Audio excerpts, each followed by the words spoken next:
അപ്പോൾ അതിൽ ഇവരാണ് എൻ്റെ ഒരു അറിവിൽ ഇന്ത്യയിലെ ഹിപ്പ് ഹോപ്പ് ഡാൻസിങ് എന്ന് പറയുന്നതിനെ ഒരു കൊറിയോഗ്രഫി ഫോമിലോട്ട് പ്രസന്റ് ചെയ്ത് ഇത്രയധികം ആളുകളുടെ ഇടയിലേക്ക് എത്തിച്ചത് ഫസ്റ്റത്തെ ക്രൂ എന്നൊക്കെ വേണമെങ്കിൽ പറയാം. നമ്മുടെ അനുരാഗ് എന്ന് പറഞ്ഞ ഒരാൾ എപ്പോഴാണ് ഈ ഫങ്കി മലയാളി ആയത്? അത് ശരിക്കും വലിയ ഒരു കഥയാണ്. അത് ചെറുതായിട്ട് വേറെ എപ്പിസോഡ് പോവാം. ഇപ്പൊ കുറെ പേർക്കൊരു എന്താ പറയാ ലൈഫ് ചേഞ്ചിങ് ആയിട്ടുള്ള കുറെ മെമ്മറീസ് കൊടുത്തിട്ടുള്ള, അല്ലെങ്കിൽ എപ്പോഴെങ്കിലും ഒരു ഓക്കെ ഇത് ഇങ്ങനെയൊക്കെയാണല്ലേ എന്നുള്ളൊരു ട്വിസ്റ്റ് മൈൻഡിൽ കൊടുത്തിട്ടുള്ള ഒരു ഇവന്റ് ആണ് DDR. കേരളത്തിലാണെന്നുണ്ടെങ്കിലും വർക്ക്ഷോപ്പുകളൊക്കെ നടക്കുന്നുണ്ടായിരുന്നു ആ സമയത്ത്. പല മോഡേൺ ഡാൻസിങ് വർക്ക്ഷോപ്പുകളൊക്കെ നടക്കുന്നുണ്ട്. പക്ഷെ ഒരു നോർമൽ പബ്ലിക്കിലേക്ക് അത് എത്തുന്നത് ഭയങ്കര കുറവായിരുന്നു.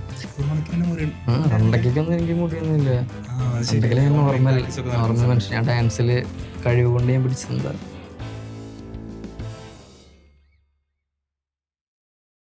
Hello guys, welcome to MMM podcast episode 1. ഒരുപാട് കാലമായി ഞങ്ങളിങ്ങനെ എന്തെങ്കിലും ഇൻ്റർവ്യൂസോ അല്ലെങ്കിൽ ടോക്ക് സെഷൻസോ എന്തെങ്കിലുമൊക്കെ ചെയ്യണമെന്ന് വിചാരിച്ചിട്ട് ഒരുപാട് കാലമായി. അങ്ങനെ എനിക്കൊന്ന് 2-3 കൊല്ലമെങ്കിലും ആയി കാണും. അതിനുശേഷം ഇപ്പോൾ ഫൈനലി ഞങ്ങൾ ഒരു പോഡ്കാസ്റ്റ് സ്റ്റാർട്ട് ചെയ്യുകയാണ്. അത് സ്റ്റാർട്ട് ചെയ്യുമ്പോൾ ഞങ്ങൾ വിചാരിച്ചു മൈസെൽഫിൻ്റെ ഒരു ജേർണി വെച്ച് തന്നെ സ്റ്റാർട്ട് ചെയ്യാമെന്ന് തോന്നി. സോ ഈ ഒരു എപ്പിസോഡ് കംപ്ലീറ്റ്ലി മൈസെൽഫിൻ്റെ ഒരു ജേർണി, നമ്മളെങ്ങനെ സ്റ്റാർട്ട് ചെയ്തു, എങ്ങനെ നമ്മളിപ്പോൾ എവിടെ വരെ എത്തി നിൽക്കുന്നു, അതിൻ്റെ ഒരു ജേർണിയിൽ നമ്മൾ എന്തൊക്കെയാണ് ഉണ്ടായിരുന്നത്, അതെല്ലാം പറയുന്ന ഒരു എപ്പിസോഡാണ്. അതിന് എൻ്റെ കൂടെ ഉള്ളത്, അതിന് ആപ്റ്റ് ആയിട്ടുള്ള 2 പേരാണ്, ആഫ്രോ ആൻഡ് അനുരാഗ്. ഇവർ 2 പേരും നമ്മുടെ സ്റ്റുഡൻസായി സ്റ്റാർട്ട് ചെയ്തതാണ്. ദെൻ ക്രൂ മെമ്പേഴ്സായി, ടീം മെമ്പേഴ്സായി നമ്മൾ ഒരുമിച്ച് പെർഫോമൻസസ്, കൊറിയോഗ്രഫി അങ്ങനത്തെ കാര്യങ്ങളൊക്കെ ചെയ്യുന്നത്. ദെൻ ഇപ്പോൾ ഞങ്ങളുടെ കോർ ടീം മെമ്പേഴ്സാണ്, എഡിറ്ററാണ്, ഫാക്കൽറ്റിയാണ്. എല്ലാ രീതിയിലും മൈസെൽഫിൻ്റെ ഒരു വൈറ്റൽ പാർട്ടായിട്ടുള്ള 2 പേരാണ് അല്ലേ? അതെ. എന്തൊക്കെയാണ് നിങ്ങൾ ചെയ്തുകൊണ്ടിരിക്കുന്നത് പറഞ്ഞാൽ കൊള്ളായിരുന്നു. ആദ്യം സ്റ്റുഡൻ്റ് ആയിട്ട് വന്നു. 2017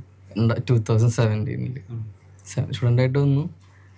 പിന്നെ സ്റ്റുഡൻ്റ് ആണ് ഇപ്പോഴും, എന്നാലും ബാക്കി കൂടെ അങ്ങനെ സ്റ്റുഡൻ്റ് ആണ് ഇപ്പോഴും. ബാക്കി എഡിറ്റിംഗ്, മീഡിയ ഹാൻഡിൽ ചെയ്യണു, ഫാക്കൽറ്റിയാണ്, അതൊക്കെ തന്നെ. ഓക്കെ. അതേപോലെ തന്നെ സ്റ്റുഡൻ്റ് ആയിട്ട് വന്നു, ഇപ്പോഴും സ്റ്റുഡൻ്റ് ആയിട്ട് നിൽക്കുന്നു. അപ്പോൾ ഈ പറഞ്ഞ പോലെ ഫാക്കൽറ്റിയാണ്, അതുപോലെ സ്റ്റുഡിയോ മാനേജിങ് കാര്യങ്ങളും ചെയ്യുന്നുണ്ട്. ഈ നമ്മുടെ അനുരാഗ് എന്ന് പറഞ്ഞ ഒരാൾ എപ്പോഴാണ് ഈ ഫങ്കി മലയാളി ആയത്? അത് ശരിക്കും വലിയ ഒരു കഥയാണ്. അത് ചെറുതായിട്ട് വേറെ എപ്പിസോഡ് പോവാം. ഇപ്പൊ ഞാൻ കൂടുതലും ഫോക്കസ് ചെയ്യുന്ന ലോക്കിംഗ് എന്ന് പറഞ്ഞൊരു സ്റ്റൈലാണ്. അപ്പോൾ അതിലത്തെ ഒരു ടേമാണ് ഫങ്കി അല്ലെങ്കിൽ ഫങ്ക് എന്ന് പറയുന്ന ടൈം. പിന്നെ മലയാളി എന്നുള്ള പേര് വന്നത് ഒരു ഓപ്പോണൻ്റ് ബാറ്റിലിന്, തമിഴിൽ നിന്നുള്ള ബാറ്റിലിന് ഒരു ഓപ്പൺ ഉണ്ടായിരുന്നു. അപ്പോൾ ആളിതുപോലെ ലോക്കിംഗ് എന്ന സ്റ്റൈലാണ് കൂടുതലും ഫോക്കസ് ചെയ്ത് ചെയ്യുന്നത്. അപ്പോൾ ഒരു പ്രാവശ്യം ഞാനിതുപോലെ ലോക്കിംഗ് എന്ന സ്റ്റൈൽ മാത്രം എല്ലാ റൗണ്ട്സിലും ഫോക്കസ് ചെയ്ത് ചെയ്യാൻ തുടങ്ങിയപ്പോൾ എന്നെ സാരംഗേട്ടനായിരുന്നു എന്നോട് വിളിച്ചത്. മലയാളി കളിയൊക്കെ വിളിച്ചാണ്. ഞാൻ ആ ഫങ്കി ഈ അവിടെയും കോപ്പടി തന്നെ ആണല്ലോ. അങ്ങനെയാണ് ഫങ്കി മലയാളി നട്ടത്. ഓക്കെ.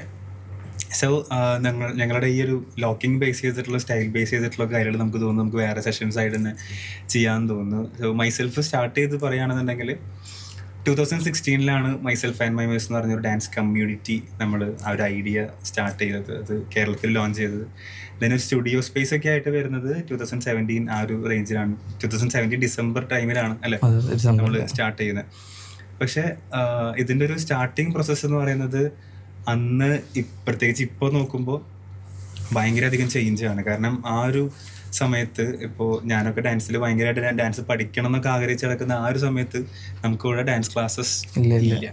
ഡാൻസ് ക്ലാസ്സസ് ഉണ്ട്, പക്ഷെ ഉള്ളതെല്ലാം ബോളിവുഡ് ഡാൻസിങ് ആയിരിക്കും പഠിപ്പിക്കുക, അല്ലെങ്കിൽ സിനിമാറ്റിക് ഡാൻസസ് ആണ് പഠിപ്പിക്കുക, അങ്ങനത്തെ രീതിയിലാണ്. അപ്പോൾ നമ്മൾ TV-ലൊക്കെ കാണുന്ന കുറേ ഡാൻസസ് പഠിക്കണം എന്നുണ്ട്, പക്ഷെ അതൊക്കെ പഠിപ്പിക്കുന്ന സ്ഥലങ്ങൾ എവിടെയാണെന്ന് അറിയില്ല. പിന്നെ ഉള്ളത് മൈക്കിൾ ജാക്സൺ ആണ്.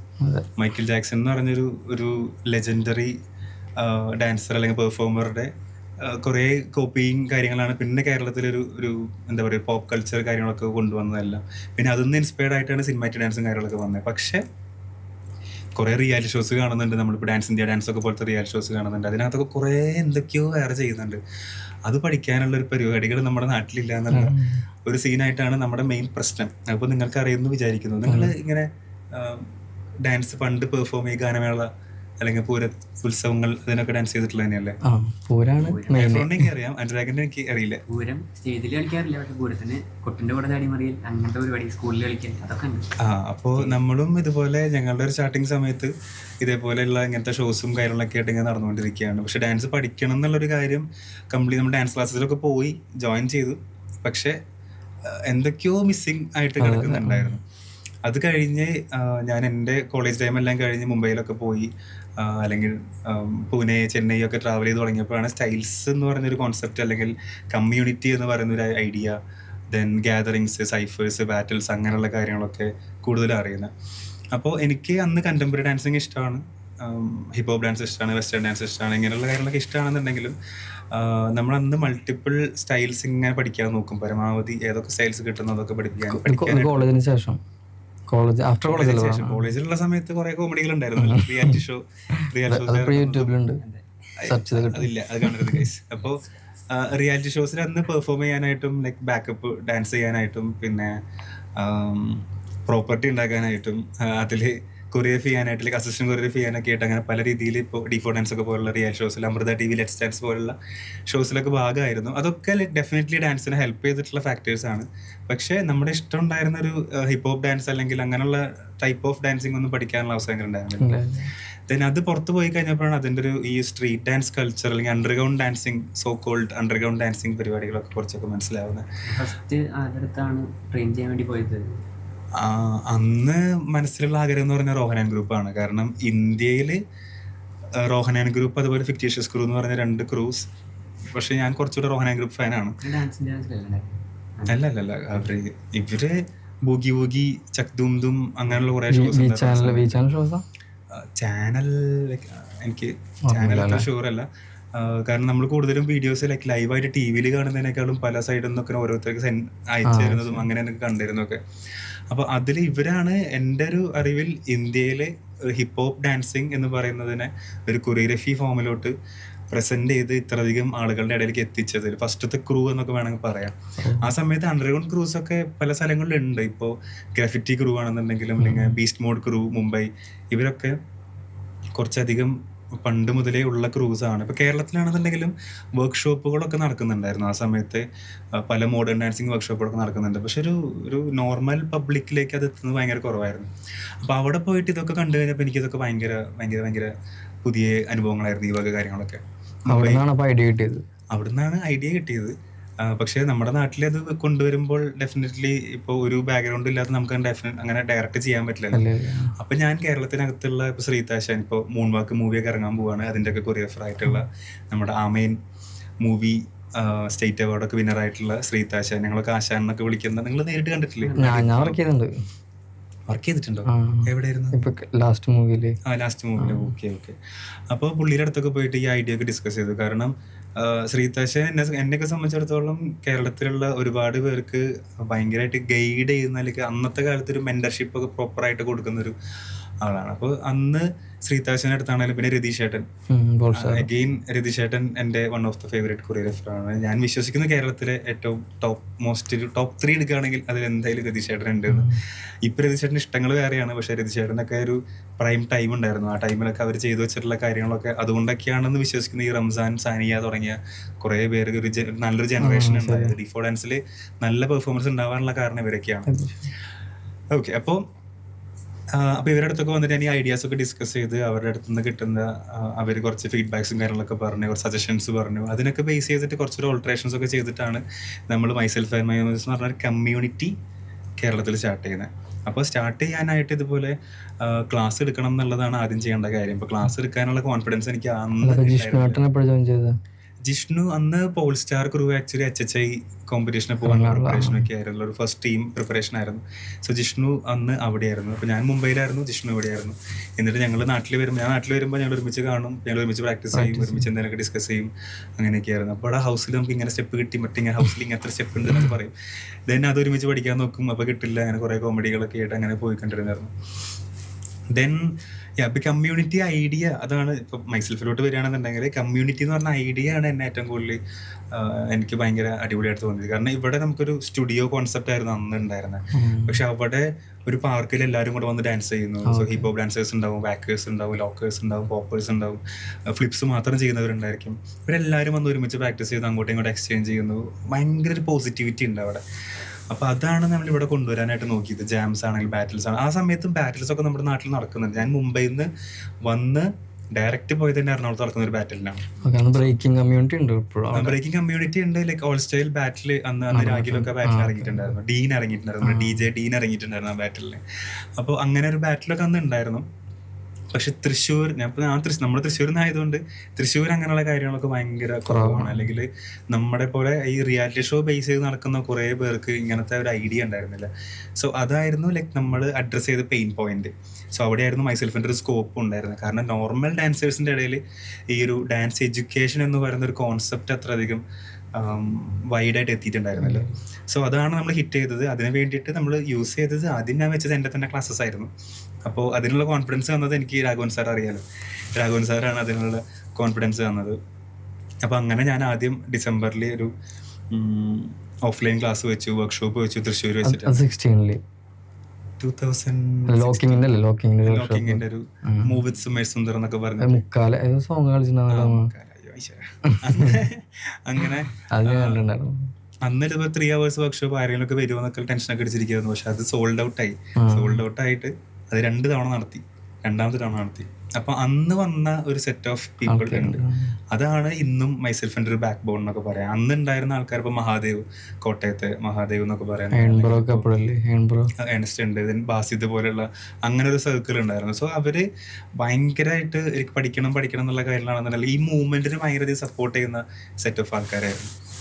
അത് കഴിഞ്ഞ് അപ്പോൾ ഫസ്റ്റ് വർക്ക്ഷോപ്പൊക്കെ സക്സസ്ഫുൾ ആയതിനു ശേഷം പിന്നെ നമ്മൾ വാട്സാപ്പ് ഗ്രൂപ്പ് തുടങ്ങി. ആ വാട്സാപ്പ് ഗ്രൂപ്പിനകത്ത് പിന്നെ ഡാൻസിൻ്റെതായ അപ്ഡേറ്റുകളൊക്കെ ഷെയർ ചെയ്യാൻ തുടങ്ങി. എഡ്യൂക്കേറ്റീവ് കണ്ടന്റ്സ്, ഇൻഫോർമേറ്റീവ് കണ്ടന്റ്സ് ഒക്കെ ഷെയർ ചെയ്യാൻ തുടങ്ങി. അതാണ് ഇതിൻ്റെ ഒരു സ്റ്റാർട്ടിങ് പോയിന്റ് എന്ന് പറയുന്നത്. അതാണ് ഫസ്റ്റ് ഇവന്റ്. അതാണ്. അതിനുശേഷം പിന്നെ ഞാൻ ചെയ്തത് ആദ്യം എൻ്റെ വർക്ക്ഷോപ്സ് വെച്ചു, പിന്നെ എൻ്റെ സാറായിട്ടുള്ള രാഘവൻ സാറ് കൊണ്ടുവന്നു, പിന്നെ രാഘവൻ സാറുടെ മെൻറ്റേഴ്സ് ആയിട്ടുള്ള ആൾക്കാരൊക്കെ കൊണ്ടുവന്നു. അങ്ങനെ നമ്മൾ ജിമ്മി സ്കൂബിഡു ഫോസ്റ്റർ എന്ന് പറയുന്ന ലോക്കിങ്ങിൻ്റെ വൺ ഓഫ് ദ OGനെ വരെ നമ്മൾ കൊണ്ടുവന്നു. അതാരാണെന്നുള്ളത് അനുരാഗ് പറഞ്ഞായിരിക്കും നല്ലത്. കാരണം ഇയാളാണ് ഇപ്പോൾ ലോക്കിങ് ഏറ്റവും കൂടുതൽ റെപ്രസെൻറ്റ് ചെയ്യുന്ന കേരളത്തിലെ one of the finest funkiest local funky Malayali. Okay, Scooby Doo എന്ന് പറയുന്നത് ഇപ്പോൾ ലോക്കിംഗ് എന്ന് പറഞ്ഞ സ്റ്റൈൽ ക്രിയേറ്റ് ചെയ്തിട്ടുള്ള ഡോൺ ക്യാമ്പൽ എന്ന് പറഞ്ഞ ആർട്ടിസ്റ്റാണ്. അപ്പോൾ ആളുടെ കൂടെ ക്രൂവിലുണ്ടായിരുന്ന ഒരു ക്രൂമേറ്റ് ആണ് ഈ സ്കൂബിഡു എന്ന് പറയുന്ന ആൾ. അപ്പോൾ ആള് ക്രിയേറ്റ് ചെയ്തിട്ടുള്ള സ്റ്റെപ്പുകൾ തന്നെയുണ്ട്, 1 2 3 ഉണ്ട്. സ്റ്റെപ്പുകളൊക്കെ കണ്ടിട്ടുണ്ടായിരിക്കും, ഞങ്ങളുടെ സ്റ്റെപ്പുകളൊക്കെ കണ്ടിട്ടുണ്ടായിരിക്കും. അപ്പോൾ അതൊക്കെ ക്രിയേറ്റ് ചെയ്തിട്ടുള്ള ആളാണ്. അത് ഇവിടെ കേരളത്തിൽ വന്നിട്ടുണ്ട്, ചെന്നൈയിൽ വന്നിട്ടുണ്ട്. ആളെ ക്ലാസ്സസ് അറ്റൻഡ് ചെയ്യാൻ. അതായത് നമ്മുടെ കേരളത്തിലെ ലോക്കിംഗ് എന്ന് പറയുന്നത് ഒരുപാട് ആളുകളിലേക്ക് എത്തിച്ച 2 പേരാണ്. ഇവർ 2 പേരും ആ ക്ലാസ് അറ്റൻഡ് ചെയ്തിട്ടില്ല. ഞങ്ങളിപ്പോ ചെറിയ പിള്ളേരല്ലേ, പഠിക്കായിരുന്നു. അല്ല, അന്ന് പോസ്റ്ററൊക്കെ ഉണ്ടായിരുന്നു, പക്ഷെ അതിന് വരാനുള്ളൊരു സാമ്പത്തിക ആ സമയത്ത് ഉണ്ടായിരുന്നില്ല എന്നാണ് എൻ്റെ ഓർമ്മ. അന്ന് പിന്നെ ലോക്കിംഗ് ചെയ്തിരുന്നില്ലല്ലോ. ഇല്ല, അന്ന് ഡാൻസ് ഒന്നും അങ്ങനെ ചെയ്തില്ല. അറിയായിരുന്നു ലോക്കിംഗ് സ്റ്റൈലുണ്ട്, പഠിക്കണം എന്നൊക്കെ ഉണ്ടായിരുന്നു. പക്ഷെ ഈ വർക്ക്ഷോപ്പ് വെച്ചപ്പോ അന്ന് ടട്ടിങ് ആയിരുന്നല്ലേ. അന്ന് യൂട്യൂബ് നോക്കിയിട്ട് എന്തൊക്കെ ചെയ്യാന്ന് എന്തൊക്കെയല്ല പഠിക്കായിരുന്നു. എപ്പോഴും യൂട്യൂബ് നോക്കിയിട്ട് എന്തെങ്കിലുമൊക്കെ. അന്ന് അപ്പൊ ലിറിക്കൽ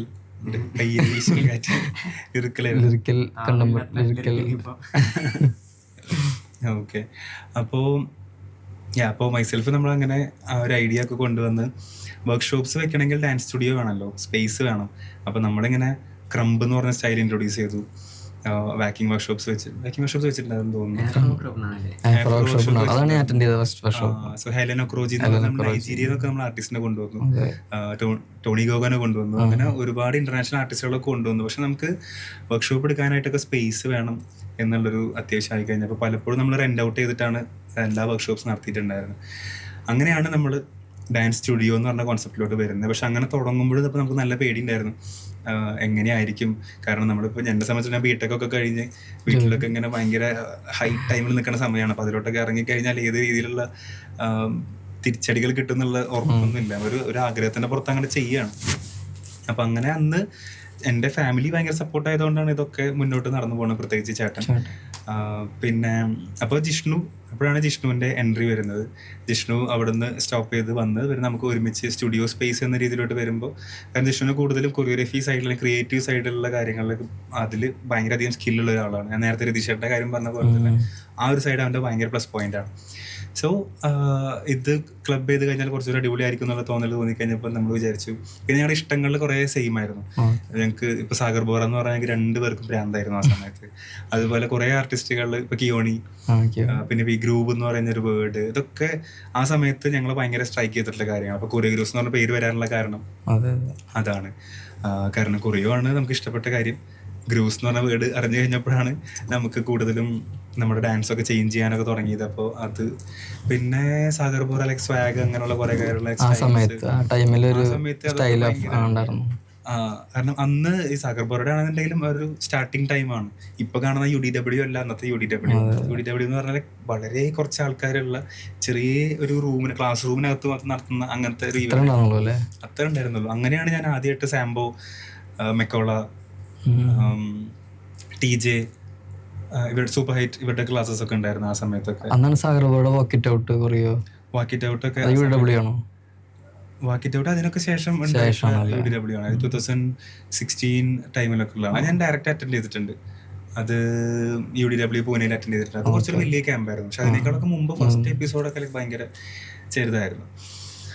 ഓക്കെ, അപ്പോൾ സ്റ്റുഡിയോ സ്പേസ് വേണം, അതാണ് നമ്മുടെ ആവശ്യം. അത് സ്റ്റുഡിയോ സ്പേസ് എന്നുള്ളതിനൊക്കെ ഉപരി ഒരു കമ്മ്യൂണിറ്റി സ്പേസ് എന്ന രീതിയിലാണ്. കാരണം നമുക്ക് വർക്ക്ഷോപ്സും ക്ലാസ്സസും ഒക്കെ വെക്കുമ്പോൾ അന്ന് കേരളത്തിനകത്തുള്ള പല സ്ഥലത്തു നിന്നുള്ള ആൾക്കാർ ഒരുപാട് വരുന്നു. നിങ്ങൾക്ക് തന്നെ അറിയണം, ഇപ്പോൾ കാസർഗോഡ് ആണെങ്കിൽ സ്വരാഗ് അങ്ങനെ ഒരു ടീമുണ്ട്, കായംകുളം അല്ലെങ്കിൽ കോട്ടയം സൈഡിലോട്ട് എടുക്കുകയാണെന്നുണ്ടെങ്കിൽ അവിടെ നിന്ന് ഒരു ടീമുണ്ട്, പിന്നെ അബിൻ, ജാൻ തുടങ്ങിയ അങ്ങനത്തെ ഒരു ടീമുണ്ട്. ട്രിവാൻഡ്രത്തിനാണെങ്കിൽ കുറച്ച് പേരുണ്ട്. സോ ഇവർ സ്ഥിരമായിട്ട് ഇവരുടെ ഒരു സർക്കിൾ ഉണ്ടായിരുന്നു. സോ ഈ ഒരു സർക്കിൾ നമ്മൾ ഭയങ്കരമായിട്ട് ഹെൽപ്പ് ചെയ്തിട്ടുണ്ട്.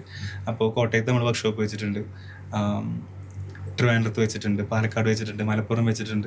ഇതൊന്നും ഇപ്പോൾ ഉള്ള ഓപ്പൺ അപ്പ് ഒന്നും അല്ല, ഇപ്പൊ ആർക്കും അറിയുന്നുണ്ടായിരിക്കില്ല. ആ സമയത്തൊക്കെ മഞ്ചേരിയിലൊക്കെ, മലപ്പുറത്തൊക്കെ വർക്ക്ഷോപ്പ് ഒക്കെ വെച്ച് ഏതോ ഒരു കുറെ മാർക്കറ്റിനുള്ളിൽ കൂടെ ഒക്കെ പോയി,